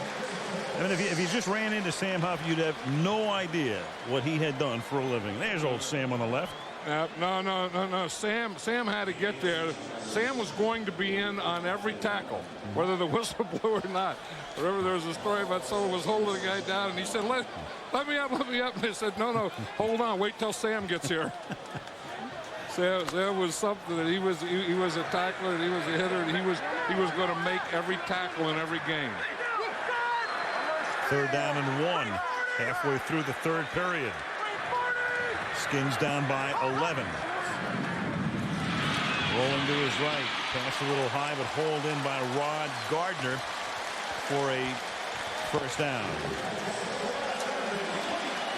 Parcells and Gibbs, no stranger to Monday Night Football, their first ever meeting, a most memorable one for this particular play. Joe Theismann breaking his leg, that unforgettable image, Lawrence Taylor signaling to get out here, get somebody out here, and that's all anybody will remember about a game which turned out to be a pretty fascinating one. Over the middle, Portis to the 43. Young Jay Schrader, who had only thrown a handful of passes in his career, came in, and Schrader right off the bat, his first pass in relief of Theismann was this beauty to Art Monk. And then in that game, Washington with 2 surprise onside kicks, recovered both, and wound up beating the Giants that night. There was the second. 2nd and 3. And the pass incomplete.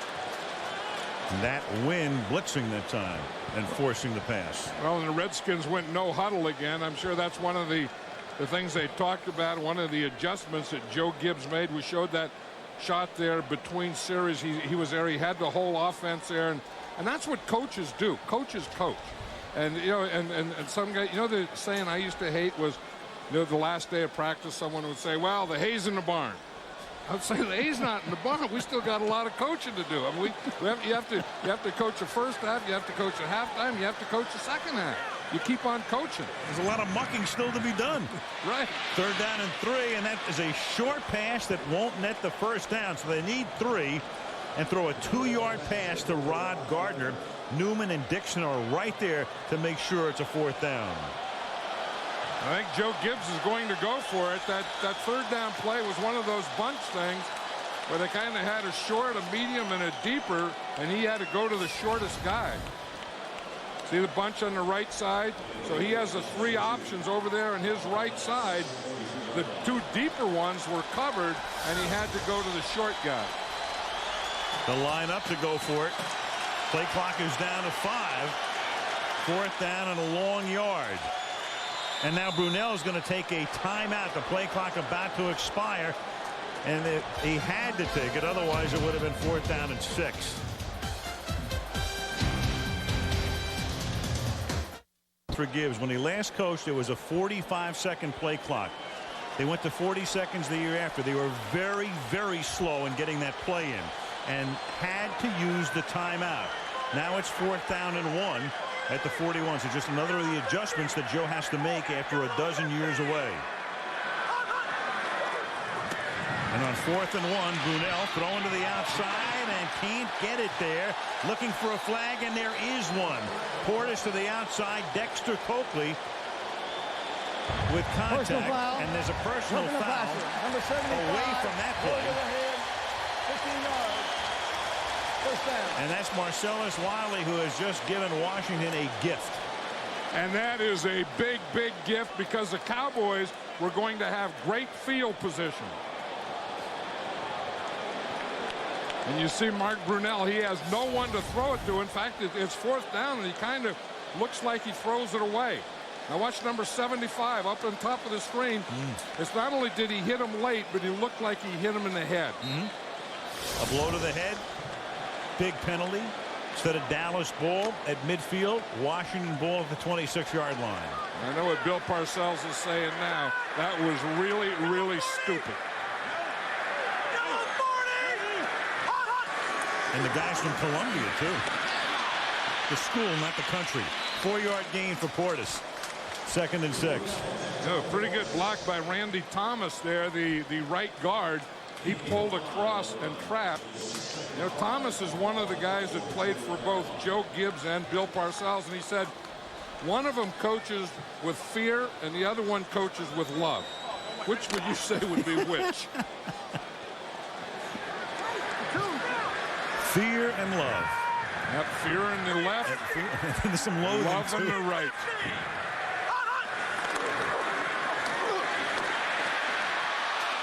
Should be a Hunter Thompson book, Fear and Love. Roy Williams comes up to take down Portis in his tracks. 4:44 remaining now in the third. Winner of this game goes to 2-1. Philly leads the division. They're 3-0. The Giants are 2-1. Loser of this game in last place alone at 1-2. Isn't this kind of what you expect from a Redskin Cowboy game, an NFC Eastern Division? I mean, these things have so much history and tradition. This is kind of what the whole thing is all about. 3rd and 4, 21-yard line. Out of the empty backfield. Under pressure. Coles. And let's see where they'll spot it. Right at the first down marker. Should be the first where they put the ball down. Terrence Newman runs him out of bounds, but that should move the chains and will. Brunell does an excellent job of getting rid of the ball. You're going to see Coles is right here. Again, there's just 2 receivers on that side. One goes deep. Coles does a little stutter step, and then he runs an out. And Brunell, you got pressure straight up the middle. It was a blitz by the Cowboys, and they had a 3-rusher coming right up the middle. Brunell did a great job just getting rid of that ball. And now Washington is forced to use another timeout. Down by 11, 18 minutes left in the game, and they only... Very interesting turn of events here. Timeout was taken by Washington because Mike Sellers didn't know where to line up. That enabled Bill Parcells, clearly prompted by the people upstairs, his coaches, to challenge the spot on the last play, which was a 3rd down and 4 from the 20-yard line. Now take a look at this. This is Coles, and what the guys upstairs are telling Bill is it's worth a challenge to set up a 4th down.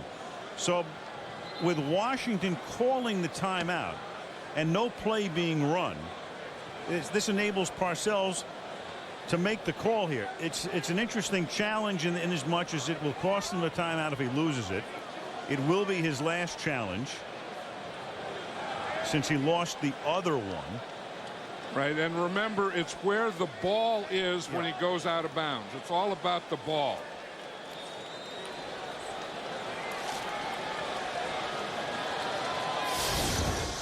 So by taking the timeout, by extending the time that Parcells was able to make this decision, but the upside here,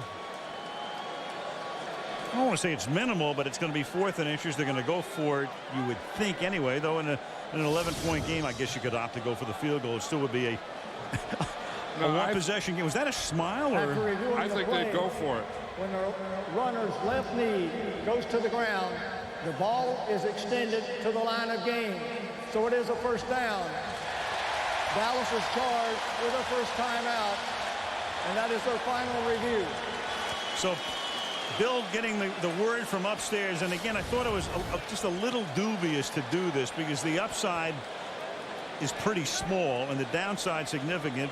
You lose a timeout, and now you don't have a challenge left with 18 minutes and 42 seconds left in the game. But, you know, in the last 2 minutes of the game, the challenge goes to the booth anyway, so he's going to get it back at the end of the game. And I think that the upside of that was put him in 4th down. Make him make that decision. You want to kick a field goal, you want to go for it. And as if we know, from last week, I mean, just thinking of Dante Culpepper down there in the goal. I mean, things can happen if you give him another down and you play a very, very aggressive defense. I think it was most dubious of all because it looked like he had the 1st down. So somebody was looking with their heart instead of their eyes upstairs because the ruling on the field was a 1st down and the chances of it being changed were very minimal. Here's Portis now taking it to the 11-yard line. Yeah, Clinton Portis is starting to get the feel of that counter. I felt that the first 2 weeks that he didn't have it timed with his offensive linemen, that he was getting there too quickly. In fact, I talked to him the other day about it. He said, the thing that I have to learn about that counter is I have 2 guys pulling, and I have to have patience. And you watch him here. See, he has to wait until these 2 guys get in front of him. And Andy Thomas got in front of him that time, got a good block, so he was able to cut back off it. 2nd and 6. Portis with patience. And a little bit of prudence, too, picking up the first down to the 5-yard line. Roy Williams makes the tackle. See, he runs that counter again, this time to the right, and at some point with his speed and his quickness, he's going to say, the heck with patience, I'm gone, I'm out of here. You see, he has to wait until those 2 linemen get out there in front of him, and then he just leaves them. He said, I'm going to use my moves, and I'm going to use my speed right now. And he goes, okay, the counter's okay to right here, then I'm going to take it outside and get a first down. He's pretty good. First and goal, ball at the 6-yard line.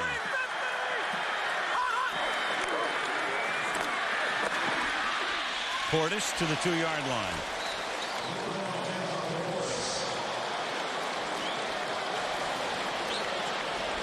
Taken down to 2 minutes left in the 3rd period. That one wasn't a counter. That was just a trap. They brought their offside guard, Derek Dockery, and he trapped. So that's a lot quicker play than the counter. The counter, you have to let 2 guys pull and get in front of you, get their shoulder square. A trap, it was just the off guard pulling. Second and goal. Cowboys just rushing an 11th man onto the field at the last moment. Portis stopped at the 1, so again, very tough down here. Remember, at the end of the first half, they had a first and goal at the 1 and had to settle for a field goal. 3rd and goal now. You know, I'm surprised again on the second down play that they didn't go for the bootleg, because watch how they just converge over there. And when Clinton Portis starts one way, all those blue jerseys go there. Now again, we get back to that 3rd down situation. Now they aren't going to go for it. Second down is a lot better bootleg down than 3rd down. Coakley, who made the last tackle, comes off in this package. 3rd down and goal. Gardner, the man in motion. Gardner, the recipient. Touchdown.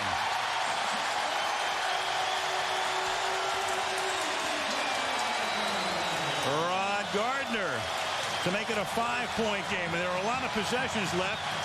You could possibly go for 2, but they're going to go for 1 right here. A 2-point conversion would make a field goal game. This makes it a 4-point game. They'll go for 1. Yeah, they'll go for 1. Watch Gardner here. He was the motion man. Started going to the left, stopped, and then came back to this side, and he was wide open. Chased by the rookie Reeves. The Hogettes are back in the game. Yeah, they're happier. Washington finally gets a touchdown. Hall boots the extra point with Tupa holding with 45 ticks remaining in the 3rd quarter. The Dallas Cowboy lead is trimmed to 14-10. The best of the NFL fight songs hail to the Redskins.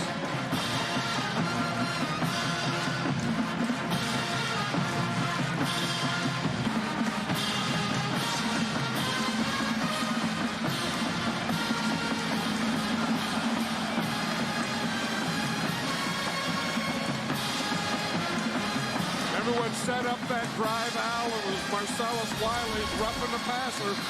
This was an incomplete pass. Marcellus Wiley, who introduced himself as that dude. He ain't that dude in Parcells' eyes right now. That was very costly. That dude whacked Brunell on the side of the head. That was a big penalty. On a 4th down play. And after handling the Redskins, it's like a college atmosphere, which leads me, the perfect segue. We've only been doing this for 28 years. Miami against Georgia Tech, regional college football action this Saturday. Michigan against Indiana and Colorado against Missouri. Check your local listings. College football on ABC.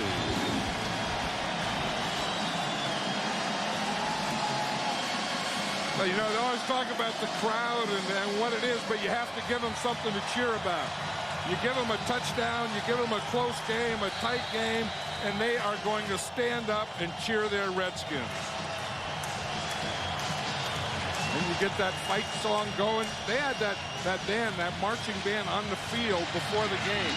I thought that was one of the all-time great sights. Beautiful. 3-yard line. Jock Reeves 30-yard line. Clinton Portis, 78 yards tonight. Comes over from Denver. What kind of a guy is he? Clinton Portis, as Dallas has it now, and Testaverde throws, and the pass is incomplete, broken up by their #1 draft choice, who comes up hopping and limping. That's Sean Taylor, their #1 pick out of Miami, but he's going to gut it out and come back onto the field. Well, we know that Matt Bowen is out of the game. There are other safeties, so Sean Taylor is going to have to gut it up if he can. Although he's going to come out now. I think that anytime that Keyshawn Johnson goes to the outside tonight, he's been covered. The stuff that he's been open on, I think, would be the slants and the deep ends, not the outside stuff. Ryan Clark comes in for Taylor. So both starting safeties are out, and Testaverde throws for Keyshawn, and right there, it's incomplete. Sean Springs is right there to break it up. 3rd and 10. You know, that's that old screen that they do. They just have a one-man screen. You have your other receiver out there as a blocker. You have one receiver who's going to block right there, and then you try and throw it behind him. If the first receiver doesn't get that block, then what comes in behind him is going to happen right here.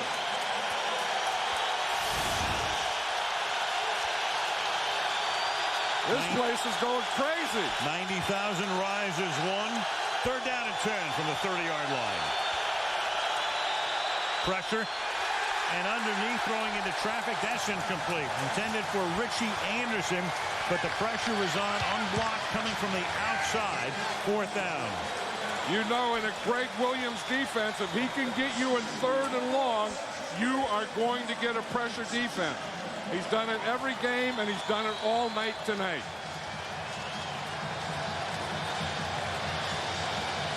Three and out, and just 20 seconds off the clock. Chad Morton will take this McBriar kick. Short. Low. Takes a good bounce, though. 30-yard line. Morton back to the 36-yard line in the waning seconds of the 3rd quarter. In 7 nights, next Monday night, we go to Baltimore as we take a look at the Kansas City Chiefs, in desperate straits right now and in dire need of a win next Monday night. 1st down now as they have Morton off the field. We'll check on him from the 36-yard line. It's Brunell. Look at that time after that fake. And then he throws the pass low, intended for Gardner. Brunell looks like he's starting to get a little tired, doesn't he? He does. I think that's part of it. You can say age and running around like he's been doing tonight, but not practicing all week either. I mean, as we said earlier, he really didn't practice until Saturday. Earlier in the week, Gibbs thought there was really no chance of his playing, and then all of a sudden he gradually got better. Skins with a 2-to-1 advantage in time of possession and run off 22 more plays than have the Cowboys. 2nd down and 10 from the 36-yard line. Good protection. Fires to the outside. Batted. Incomplete. Try to hit Sellers. Covered by Williams with 2 ticks now left in the 3rd. Talking to Roy Williams last night, and he said that, he's going to cover the H-back. He was going to cover Chris Cooley, or he was going to cover Mike Sellers, and we see him here. He's covering Mike Sellers, and the reason I think they're doing that is to get Roy Williams not only covering that guy, but up close to the line of scrimmage to help against the run, to get that 8th man up. 3rd and 10.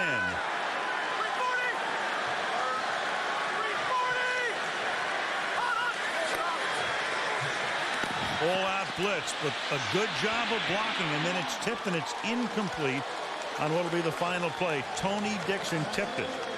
So it hasn't been elegant, but it's close. And who knows, we might be set up for a very dramatic finish. End of 3, Dallas 14, Washington. 6 plays run in the last 35 seconds of the period. Punt fielded 19-yard line off the foot of Tupa, and Dedrick Ward brings it back up to the 28 injury update now. Let's go to Michelle. Well, let's start with Sean Taylor, the rookie free safety from Washington. He has a strained left leg. His return is questionable. But as for Chad Morton, a little bit better news. He just took a hit to his left knee. They say he will play again tonight, Al. And Taylor will play as well because Taylor comes back into the lineup right now. The big safety who looks so good in preseason.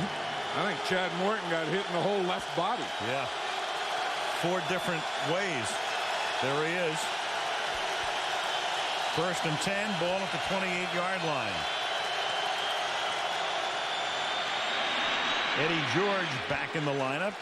Funny how they're using him. I mean, he was the workhorse for so many years for Jeff Fisher, John, and now he looks like he'll be a spot guy, a series here and a series there. I know when I talked to Bill Parcells earlier in training camp, and he was talking about Eddie George, he thought that this is where he could really do him some good. That you know, he may start, but he wouldn't be that effective in the first half. But when you get to that 4th quarter where you have to run some time off the clock, you have to protect the lead like this situation, Eddie George can be very valuable to him. Only 5 rushes tonight for 1.4 per pop, 2nd and 5. Fake toss. Testaverde chase, throws on the run, pass a little high off the right hand of Keyshawn Johnson. Ron Warner put the pressure on Testaverde, 3rd and 5.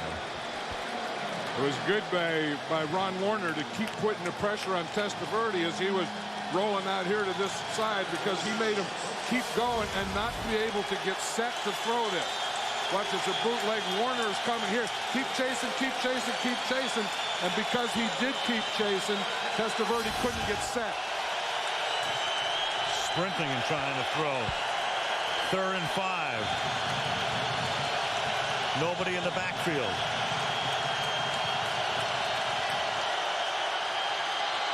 Testaverde wide open down the sideline was Anderson. Vinny looks short and to the outside to try to pick up the 1st down, and then looks down the sideline, and there goes Richie Anderson beating Ryan Clark. Yeah, that had to be a drop coverage. That's one of those things where you have it short and deep, and the short guy comes off him and the deep guy doesn't get over there. Fred Smoot was up there and he plays short, and he gets by the short guy, and the deep guy doesn't get over to that side. Ryan Clark didn't get over, but if they're going to do that, Fred Smoot has to hit the guy on the line of scrimmage. 28 yards on a 3rd down play. 1st and 10 now at the 39-yard line. Fake to George, go to the fullback. Anderson in that role. And Richie Anderson, another guy, and you talk about a spot guy, and Bill knows him all too well from his days with the Jets, the kind of guys we said before. Runs, receives, blocks, good guy in the locker room, very valuable. Yeah, and that's the way Bill Parcells builds the team. You know, he has a guy for this like Eddie George to give him a little 4th quarter running. The other guy to go 2 tight ends. Richie Anderson to come in and catch a ball for him when he needs a 1st down. I mean, he has guys that play special roles in special situations. Toss Anderson so he can throw as well. Left-handed, and Glenn reaches for it and catches it for the touchdown. Richie Anderson, what a series. Gets free down the sideline, then a run, and then a throw. Just talking about guys that can do special things in special situations. Richie Anderson can run with it. We know that. He can block, he can catch, and he can also throw it. Let's see. Flip it out here to his left. Now, he makes a good run. He puts the ball down like he's going to run it. He's a left-hander, so going to his left and throwing to his left is an advantage. Right there for Terry Glenn. First completion in 4 career throws for Anderson. Now, before the extra point, the flag is out, so Joe Gibbs probably thinking back to last week when we saw Terrell Owens score a touchdown on a play that wasn't challenged and would have been overruled. Figures, why not? Does he have possession, and does he have both feet in bounds? Well, the ball is starting to come loose. And he has to have it all the way to the ground, too. And he also, well, what hit first, the knee or the foot? Left foot down, right foot down. And if they rule that he had possession, he gets both feet in. Let's see if he has possession when the first foot comes down. Ball on his fingertips. We have to. It's like a compilation of replays here. You have to look at it one way from behind now. And if we can go back to that first one where we can see him. Yeah, here it is. Off the fingertips. Are they going to rule that control? Possession and control? I say that's control. If they do, then both feet are in, and I would say the call will stand. Because you can have control without the ball being all the way into your body. You just have both hands on it and control of it. That is control. He has control there, and he has both feet inbounds. Sometimes the official will look at it, and if the ball comes off one hand. Control the ball, his left foot touches in, his right foot in, touchdown. I say. Washington is charged with a third and final timeout. You have to have enough evidence to overturn. That was a little dramatic the way Jerry Austin said it. He said left foot in, and now you think, oh, maybe the right foot wasn't in. Then he goes right foot in. They've all become storytellers. Right. It's just control and both feet in. Meanwhile, the downside to that, in addition to obviously giving up the touchdown, is they're now out of timeouts. Redskins had to use 2 on 1 drive earlier, so with 13 minutes to play, the only time they can stop the clock is at the 2-minute warning, and they're down by 10 going on 11. You know, that was some catcher we watched a number of times, but that was a heck of a throw by Richie Anderson. Running to his left, and you always have to know if a running back is right or left-handed. Talk about a 5-tool guy in baseball. There's a 3-tool guy. Richie Anderson. He can run. He made 2 big receptions. Good measure to Richie Anderson, another former Parcells charge with New York. Couple of yards into the end zone. Thrash. What did Parcells call Terry Glenn when he had him up there with the Patriots? Remember, Bill gets his messages across in a lot of ways. He called Glenn she, and of course that made a lot of noise, but all of a sudden, you're my man, baby, you're my man. And now 2004. 2 of the all-time great ones. Portis picks up 6. Notice that Parcells is not wearing the visor tonight. We were chiding him about it last week. Yeah, he's definitely not a visor guy. He was saying something about the sun being in his eyes, but you can categorize all coaches into visor guys, cap guys, or nothing guys. And Bill Parcells is a nothing guy. Don't wear anything in your head. Joe Gibbs is a cap guy, always has been. Yep, baseball cap. 2nd down and 3. 27-yard line.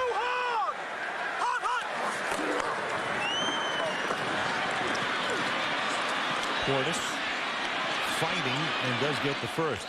But then we came upon a picture today. Can you believe this? That one of the coaches who once wore a visor. Are you ready for this? Well, there's Parcells last week. Doesn't look right. Nah, that look just doesn't go. It doesn't go. But then we're going back in the archives. Well, there's Tom Landry. I mean, that's the man. He wears a hat. I can see wearing a Stetson. But how about Vince Lombardi was wearing a visor in one shot? That kind of got me. Took me back for a second. But I remember him in a visor. Yeah.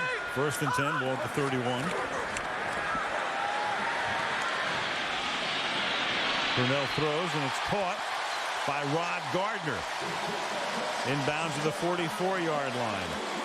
Jock Reeves with the tackle, so Washington trying to mount another surge. 24-yard gain. They're trying to work on Jock Reeves, and you see him here. Reeves has him inside, and then he lets him get to his outside. Gardner gets to his outside shoulder, and then he just continues on, and Mark Brunell just leads him perfectly. It was funny last night. I was just thinking, Joe Gibbs was saying, I know Bill Parcells so well. Anytime he gets on the other side of the 50, he always has a trick play. Well, we saw it in Richie Anderson run pass. 1st and 10, 44-yard line. Portis, yeah, you think of Parcells, and you would think of him more as a conservative coach, but you're right. Last week, big play against Cleveland, fake punt. Dexter Coakley takes the snap, the up back. Yeah, he always to Keyshawn. He is pretty conservative, but within being conservative, and when you have a good defense, you always want to be conservative anyway. But within that, he always has trick plays. whether it's in the special teams, in the kicking game, offense, defense, somewhere he is going to give you something when you least expect it. 2nd down and 5 from the 39.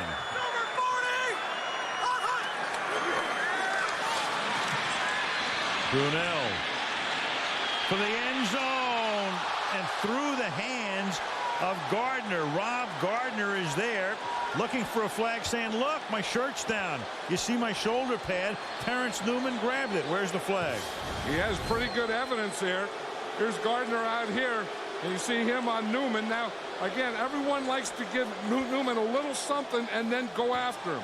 He gives him a little something to the inside and then the outside, and looks like Newman did grab his shoulder. He's going there. He has him beaten right there. Here comes the arm and grabs the shoulder before the ball gets there. That is pass interference. You've heard of the good non-call? That's the bad non-call. 3rd down and 5.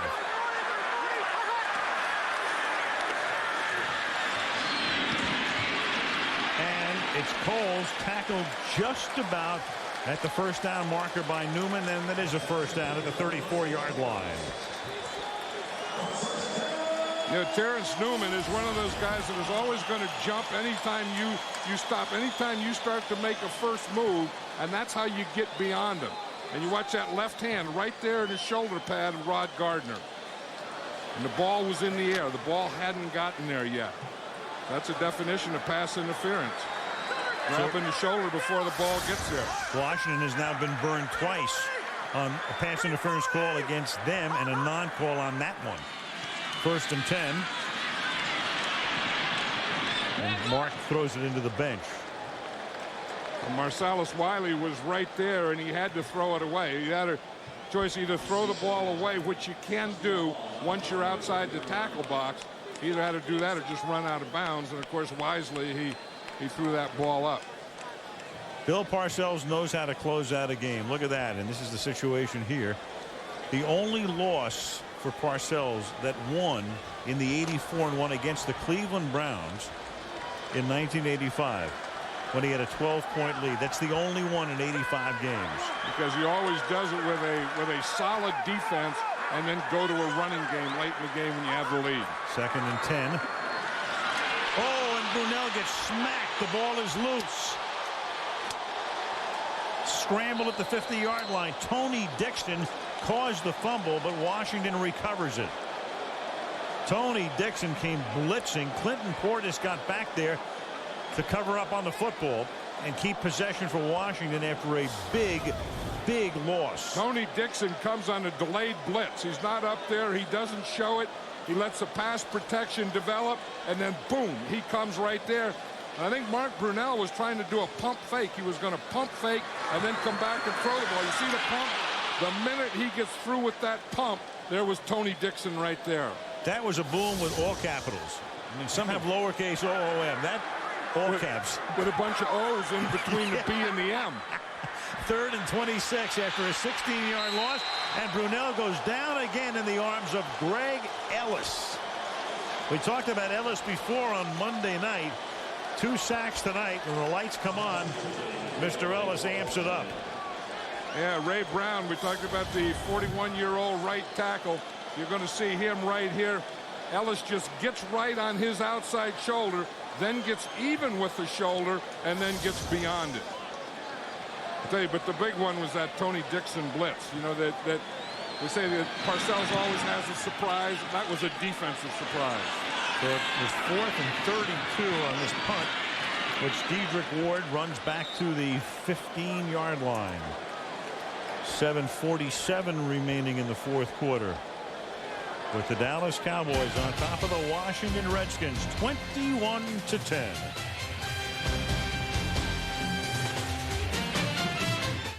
Cold hard fact. Other beers are shipped warm in rail cars. Coors Light rail cars are always cold insulated. Why? Because we know you love cold beer. Rocky Mountain Cold. Coors Light.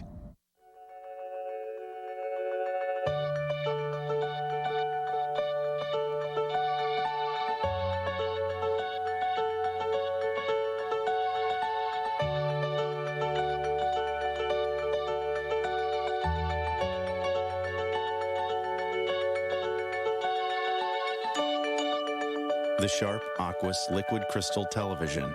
Suddenly, there's more to see. Cold hard fact. Other beers are heat pasteurized at 140 degrees. Coors Light is always frost brewed at an icy 34. Why? Because we know you love cold beer. Rocky Mountain Cold. Coors Light. Oh, Capital One.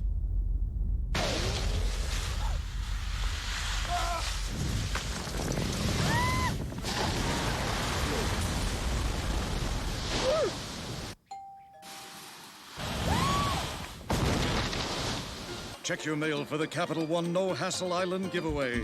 Look inside and see if you've instantly won your own private island or one of hundreds of island getaways. What's in your wallet?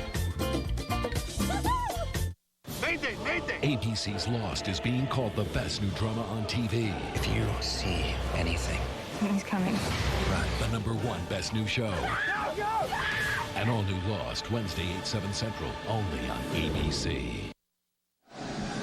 That's Patrick Ramsey who's listening up because Brunel got clobbered on that one sack, so just in case. And there's Brunel. He's been sacked 5 times tonight. Twice by Tony Dixon, twice by Greg Ellis. Now Dallas 1st and 10. Eddie George picks up 4. And again, this is what Parcells has been doing for 2 decades. Gets the lead, uses the clock. Super Bowl that he won against Buffalo. No secret. He said, look, I've got to play clock ball. And he did. They had it for 40 minutes. Buffalo had it for 20 minutes. Trophy goes to New York. Look at Vinny looking at the plays on his wristband. All the offensive plays for the Cowboys are numbered. So they just send him a number, like number 7. And then he looks on the wristband and he calls the play number 7.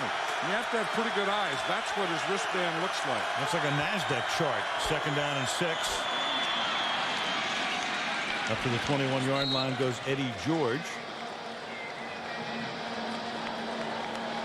And the big thing when you start this is you have to get first down. So you want to run Eddie George, but he's responsible to gain, 4 or 5 yards so that he gets first downs. You just can't go run the ball, and go 3 and out, or leave yourself in this situation, which is, even though it's like 3rd and 3, this is still a passing situation.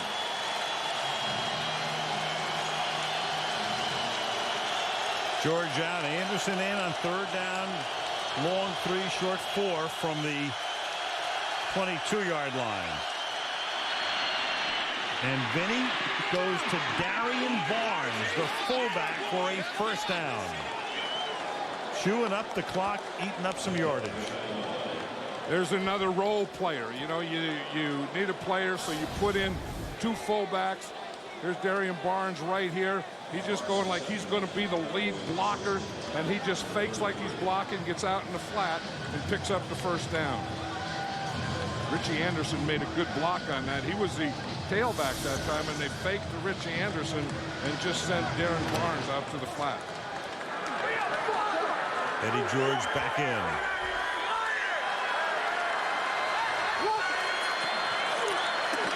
Using the play clock. Eddie George to the 35. Here's Michelle. I spoke to Jerry Jones this week, Al, and he puts a lot of faith in Bill Parcells. Bill and he collaborate on personnel moves, but he had to be sold a little bit on Vinny Testaverde. Not a lot, but enough. He said that he wasn't sure Vinny at his age could be a backup. Remember, at that time Quincy Carter was still here. But Bill Parcells told him, look, if we protect Vinny, you're going to love his arm, you're going to love his accuracy. And Jerry Jones told me at that point he put his faith in Bill's history with Vinny, and the rest now is history, Al. And so far, so good as Testaverde with 2 300-yard games, albeit one in a losing effort.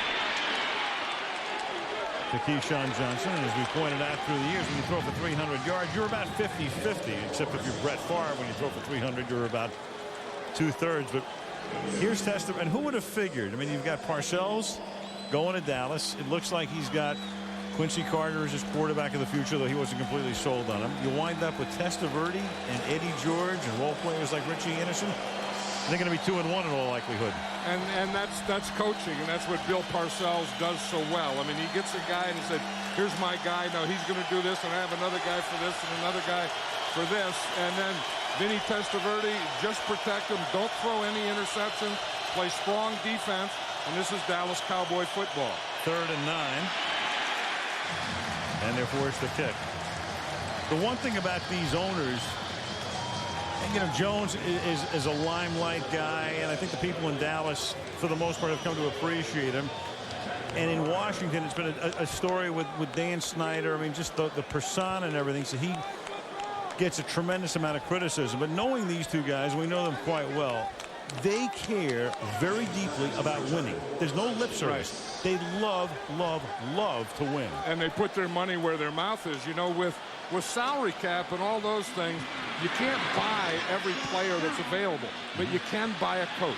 I mean, that's one place where there's no salary cap. And I think both of these owners did a great job in that area. Washington has it with 4:45 remaining in the 4th quarter. The Dallas Cowboys are on top by 11 at FedEx Field in Landover, Maryland.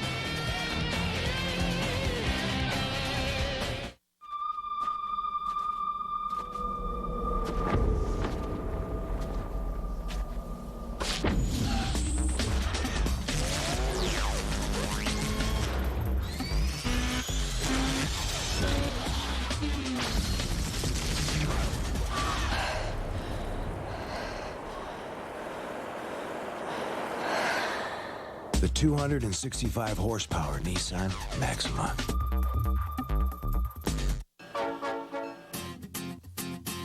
Solo Mexico, her voice soars above a sweet Spanish guitar.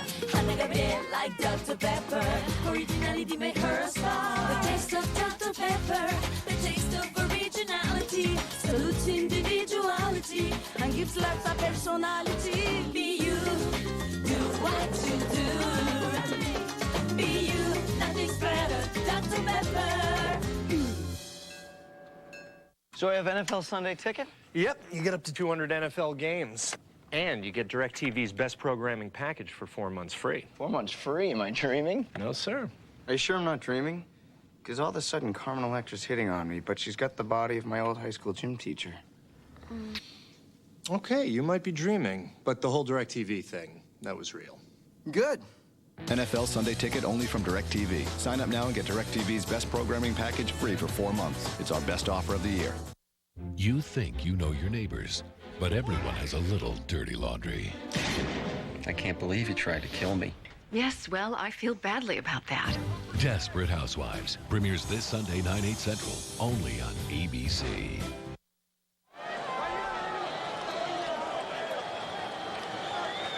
Hogs are morose again. SportsCenter, ESPN follows the game.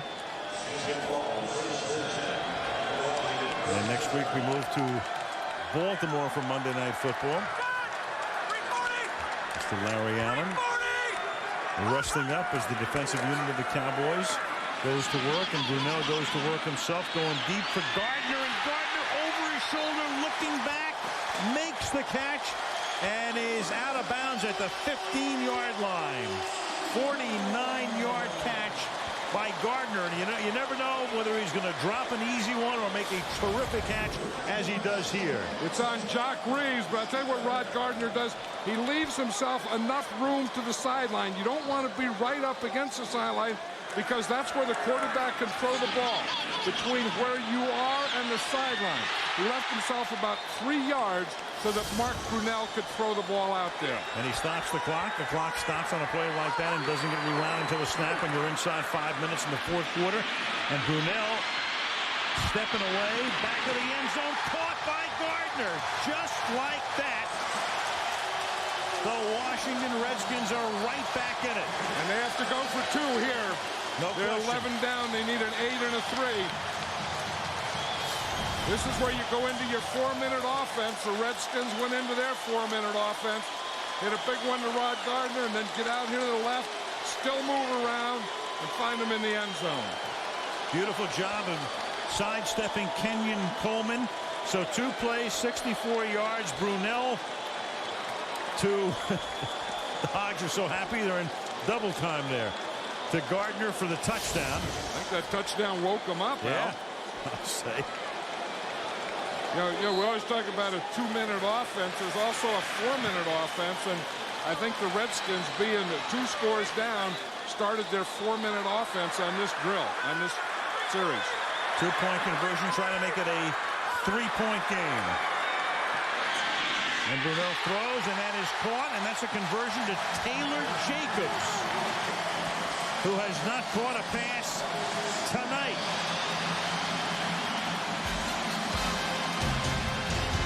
Very, very quickly. It's a 3-point game.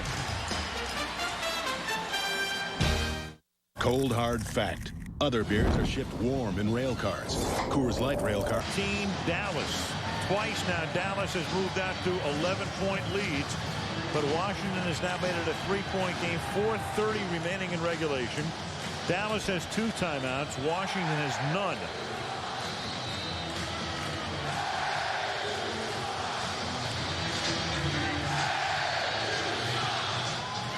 John Hall to put it in the air.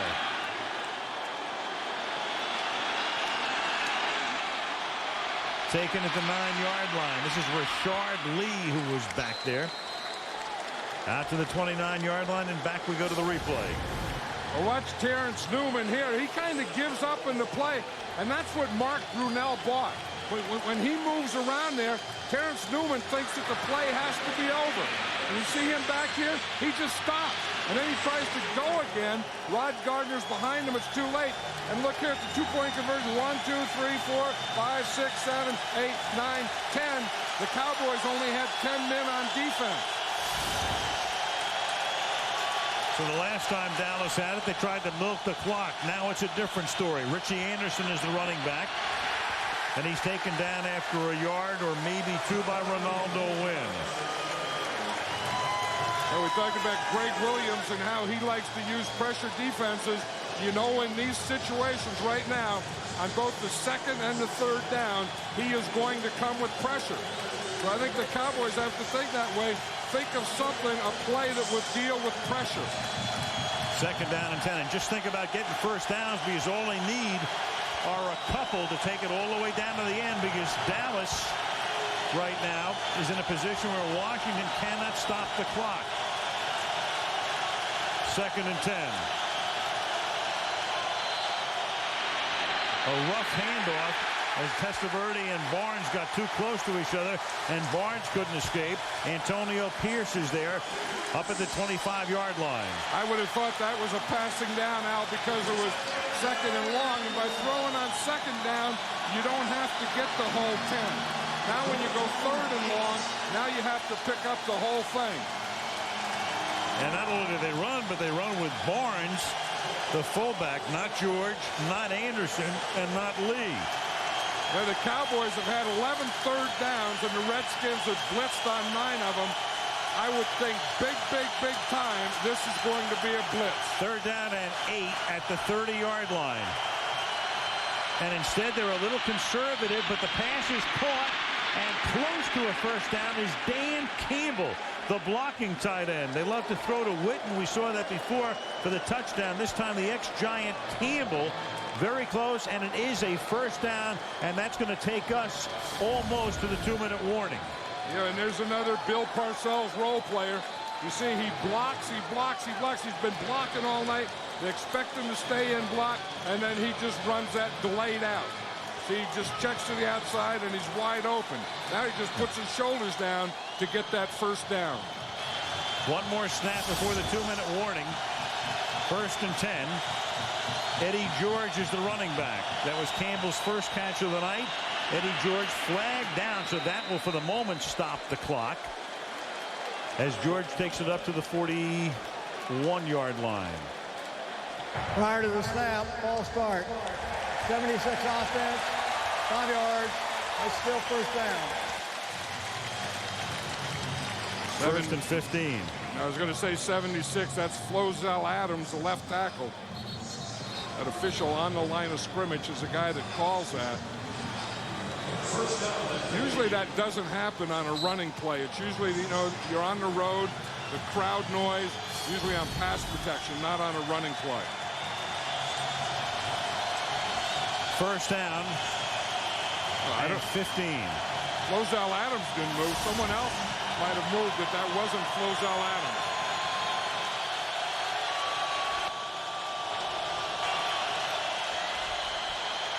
Eddie George, and that'll take us to the 2-minute warning. So it's going to be second down, about 14. 2 minutes to go. Skins can't stop the clock, but they'll have to stop the Cowboys. 21-18 Dallas. The next pick at the United Way draft belongs to the food bank. We select Brian Urlacher. Now we need a ruling because Urlacher was already selected by the Home Restoration Program. Erica. Okay, well, I just spoke to the United Way, and Urlacher is allowed to simultaneously volunteer. So how does Brian Urlacher get drafted twice? Well, he's got a big heart, and he's really devoted to the Chicago community. The toy drive picks next, and word is they're also looking at Urlacher. We're going with Urlacher. Get involved in your community. It's what matters. He just loves football, and he's like a mad genius. This is the way to start it.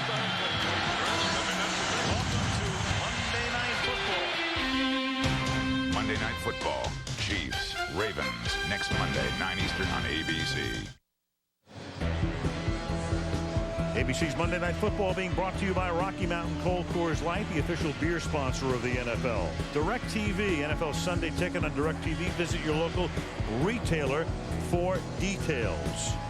And Nissan, everything we touch, we shift, and everything we shift, we try to make better. Autotrader.com post-game show will follow the game. We'll be on the horse trailer. Recap tonight. Washington and Dallas. This was the interference call that went against the Redskins. Bad call, set up an Eddie George touchdown to make it 7-0. Vinny Testaverde floats one in the third quarter to Witten, the tight end. Then Mark Brunell gets hammered. He was roughed there by Wiley, and that enabled Gardner to pay off the drive with a touchdown. And then Richie Anderson into the arms of Terry Glenn to make it 21-10. But then Gardner, the call there goes against the Redskins, but Gardner was able to come back, catch two passes on that drive to make it 21-18. But the problem that Washington has, as we pointed out earlier, they had to take two timeouts on a third quarter drive. They were forced to lose a timeout with a bad challenge, and so they have none. And it's second down and 15, and they can take 40-plus seconds off the clock here, the 40-plus to play, and then 40 more, and they give it to Eddie George. The play takes 5 seconds. They can run off another 40 and snap it at 1:15. Yeah, and then the Redskins, as you say, they don't have any timeout. But if they can stop them after third down and get them in punt, then the ball does, the clock does stop on change of possession. And the way Testaverde is in consultation with Jerry Austin, they're just going to let the clock run all the way down, and then Vinny says, give me a timeout at that point. Yeah, because the Cowboys still have two timeouts. So they'll use one here, get regrouped, run another play. So this will stop it right here at 1:15. So let's say you run a 5-second play plus 40 more seconds, so that's 45 seconds. And that's going to leave Washington 30 seconds, which would include the punt. Right, and then when the punt is touched, then the clock will stop. NFC East standings at the moment. Philly on top, 3-0. The Giants, after the opening day loss, have rallied to win 2, including yesterday's game over the Browns. And the winner of this game goes to Richie. I think Richie Anderson, if the Cowboys go on and win this, I think it has to be Richie Anderson. That, you know, his blocking, his running, and then that big run pass that he threw for a touchdown. On a drive in which he had 2 receptions. 3rd and 16.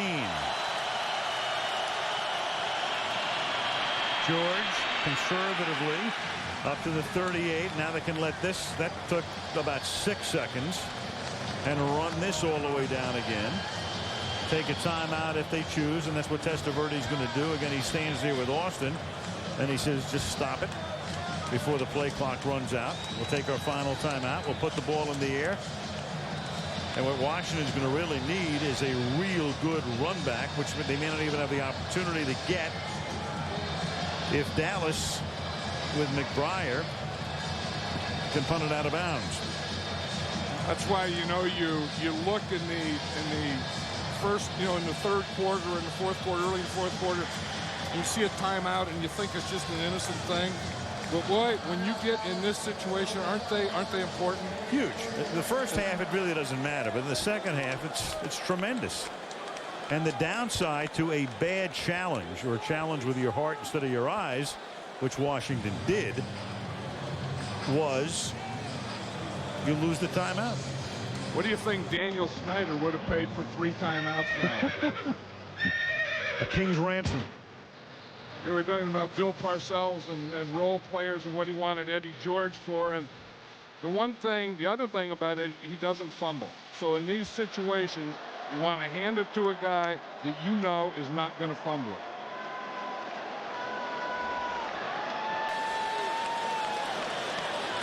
.29 seconds. Dallas off next week. It's their bye week. Redskins will go to Cleveland. They put the pressure on, but McBriar gets the kickoff. Not a bad one. Down to the 23. Down. They should have let it just bounce. I mean, I don't know why Davis stopped it. That ball would have bounced around for another 5 or 6 seconds. Right. As long as the ball is bouncing, the clock doesn't stop until someone touches it down. Davis was over eager, Keith Davis, because nobody was there. And even Bill says, come on, you just cost me 5 or 6 or maybe 7 seconds. And that's when you're in it as long as Bill Parcells, as you think of all those things. I mean, a young player thinks that's nothing. To an old coach, that's a big, big thing. I think the Redskins are going to get a couple of plays here, so I think the first thing is you try and get about 20 yards. I would think that would be the first goal offensively. Well, they have a good field goal kicker in John Hall. So you don't need the whole enchilada, but you need a good chunk of it. Brunell throws underneath, and then Gardner has to get out of bounds, and he does with 13 seconds. And now what you need, and to give Hall some sort of a chance, is to get it to about the 35-yard line. So you need about a 30-yard pickup to give him some sort of opportunity, legitimate opportunity. Or if you can't get to the 35-yard line, at least if you get to midfield or a little beyond, you have a chance to throw a shot into the end zone. And you got to get it out of bounds too. Brunell deep down the left side. Gardner goes up, makes the catch, but he can't get out of bounds. He cannot get out of bounds. He's tackled inbounds, and the game is over. If he could have gotten out of bounds at the 23-yard line, they would have had a 40-yard field goal opportunity. But he made the catch. He's double covered. He comes down inbounds. He's contacted by the defense, and that's the end of the game.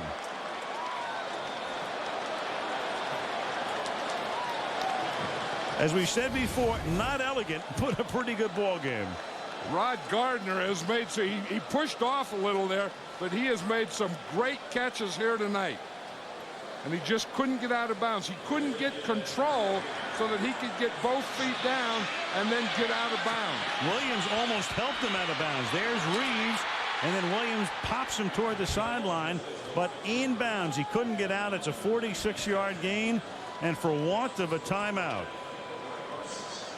And the Dallas Cowboys just have the Redskins number.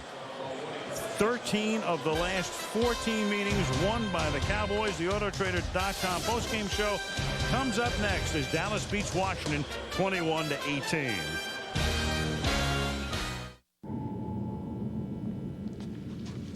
I need a car.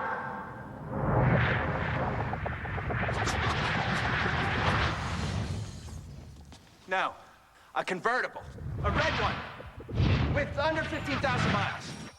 Autotrader.com. With 2 million new or used cars, you can find the one you really want. And with millions of shoppers, you can sell the one you already have. It's the ultimate automotive classified site. Autotrader.com. Your car is waiting.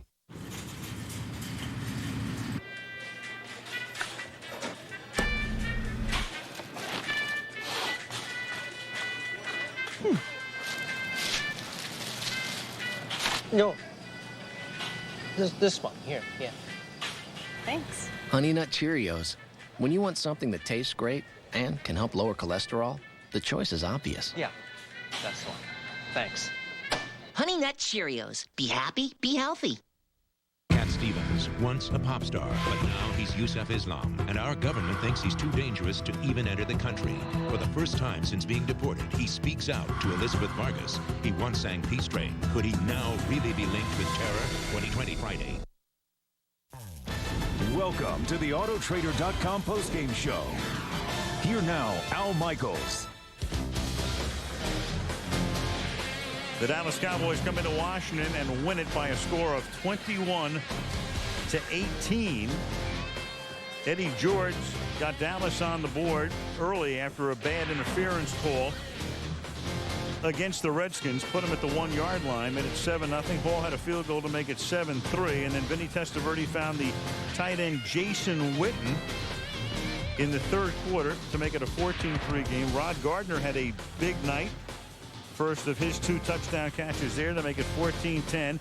Then really the play of the game, this little toss to Richie Anderson, who'd made 2 catches on this drive. His first career completion goes into the arms of Terry Glenn. Washington got back into it quickly with this touchdown. Brunell, 2-play drive to Gardner. And we don't want to beat a dead horse trailer, but clock management just killed Washington tonight at the end of the first half, when they didn't know whether to take a timeout or not, when they had to settle for a field goal. They used all their timeouts in the second half, and the game ends on this play where Gardner can't get out of bounds. They can't stop the clock. They can't attempt a 40-yard field goal, and they lose. Let's go to Michelle. Well, Richie Anderson completes the first pass of his career, and it's for a touchdown. The first time in about 19 years a player on the Cowboys, other than the quarterback, throws a touchdown pass. What was going on that play? Well, you know, it's a play we worked on all week. They sealed the edge for me, and, you know, Terry went down scot-free. I just tried to put as best touch as I could on it. And, you know, I'm thankful that one got in there. You're inactive last week with a knee injury, and here Bill Parcells entrusts you with so much. What were you thinking during the game about the amount of activity you were getting? Just try to make plays when I'm in there. You know, just try to make plays when I'm in there, keep these guys into the game, you know, offensively, and just, you know, execute each and every play. You know, anytime I get in there to get an opportunity to run the ball, catch the ball, block, just want to execute. What a game. What does this do for the history of this rivalry? Each time we play them, you know, whether, you know, we win the game, obviously we want to win. It's just huge, you know, to have these 2 type of coaches and to win this game. It's big for us. Congratulations. Thank you. Al? All right, thank you, Michelle. 21-18. Onto the horse trailer goes Richie Anderson, and he did it basically, well, not just on that one drive, but that was so key. And, John, one other point that we should make here. Some people might be thinking that was a helmet-to-helmet at the end of the game with Roy Williams and Gardner. You can go helmet-to-helmet once the receiver becomes a runner, which is what he was at that point. If he's trying to make the catch and you're trying to tackle him, you can't go helmet-to-helmet. But once he gets his feet down, as Gardner did, that's legal. Right, and Gardner made a great play catching that, and Roy Williams, by getting over there and making that hit so that he couldn't get out of bounds, was a big defensive play. Good ball game. Week 3 is complete on Monday night. To Baltimore we head next week. Priest Holmes, Jamal Lewis.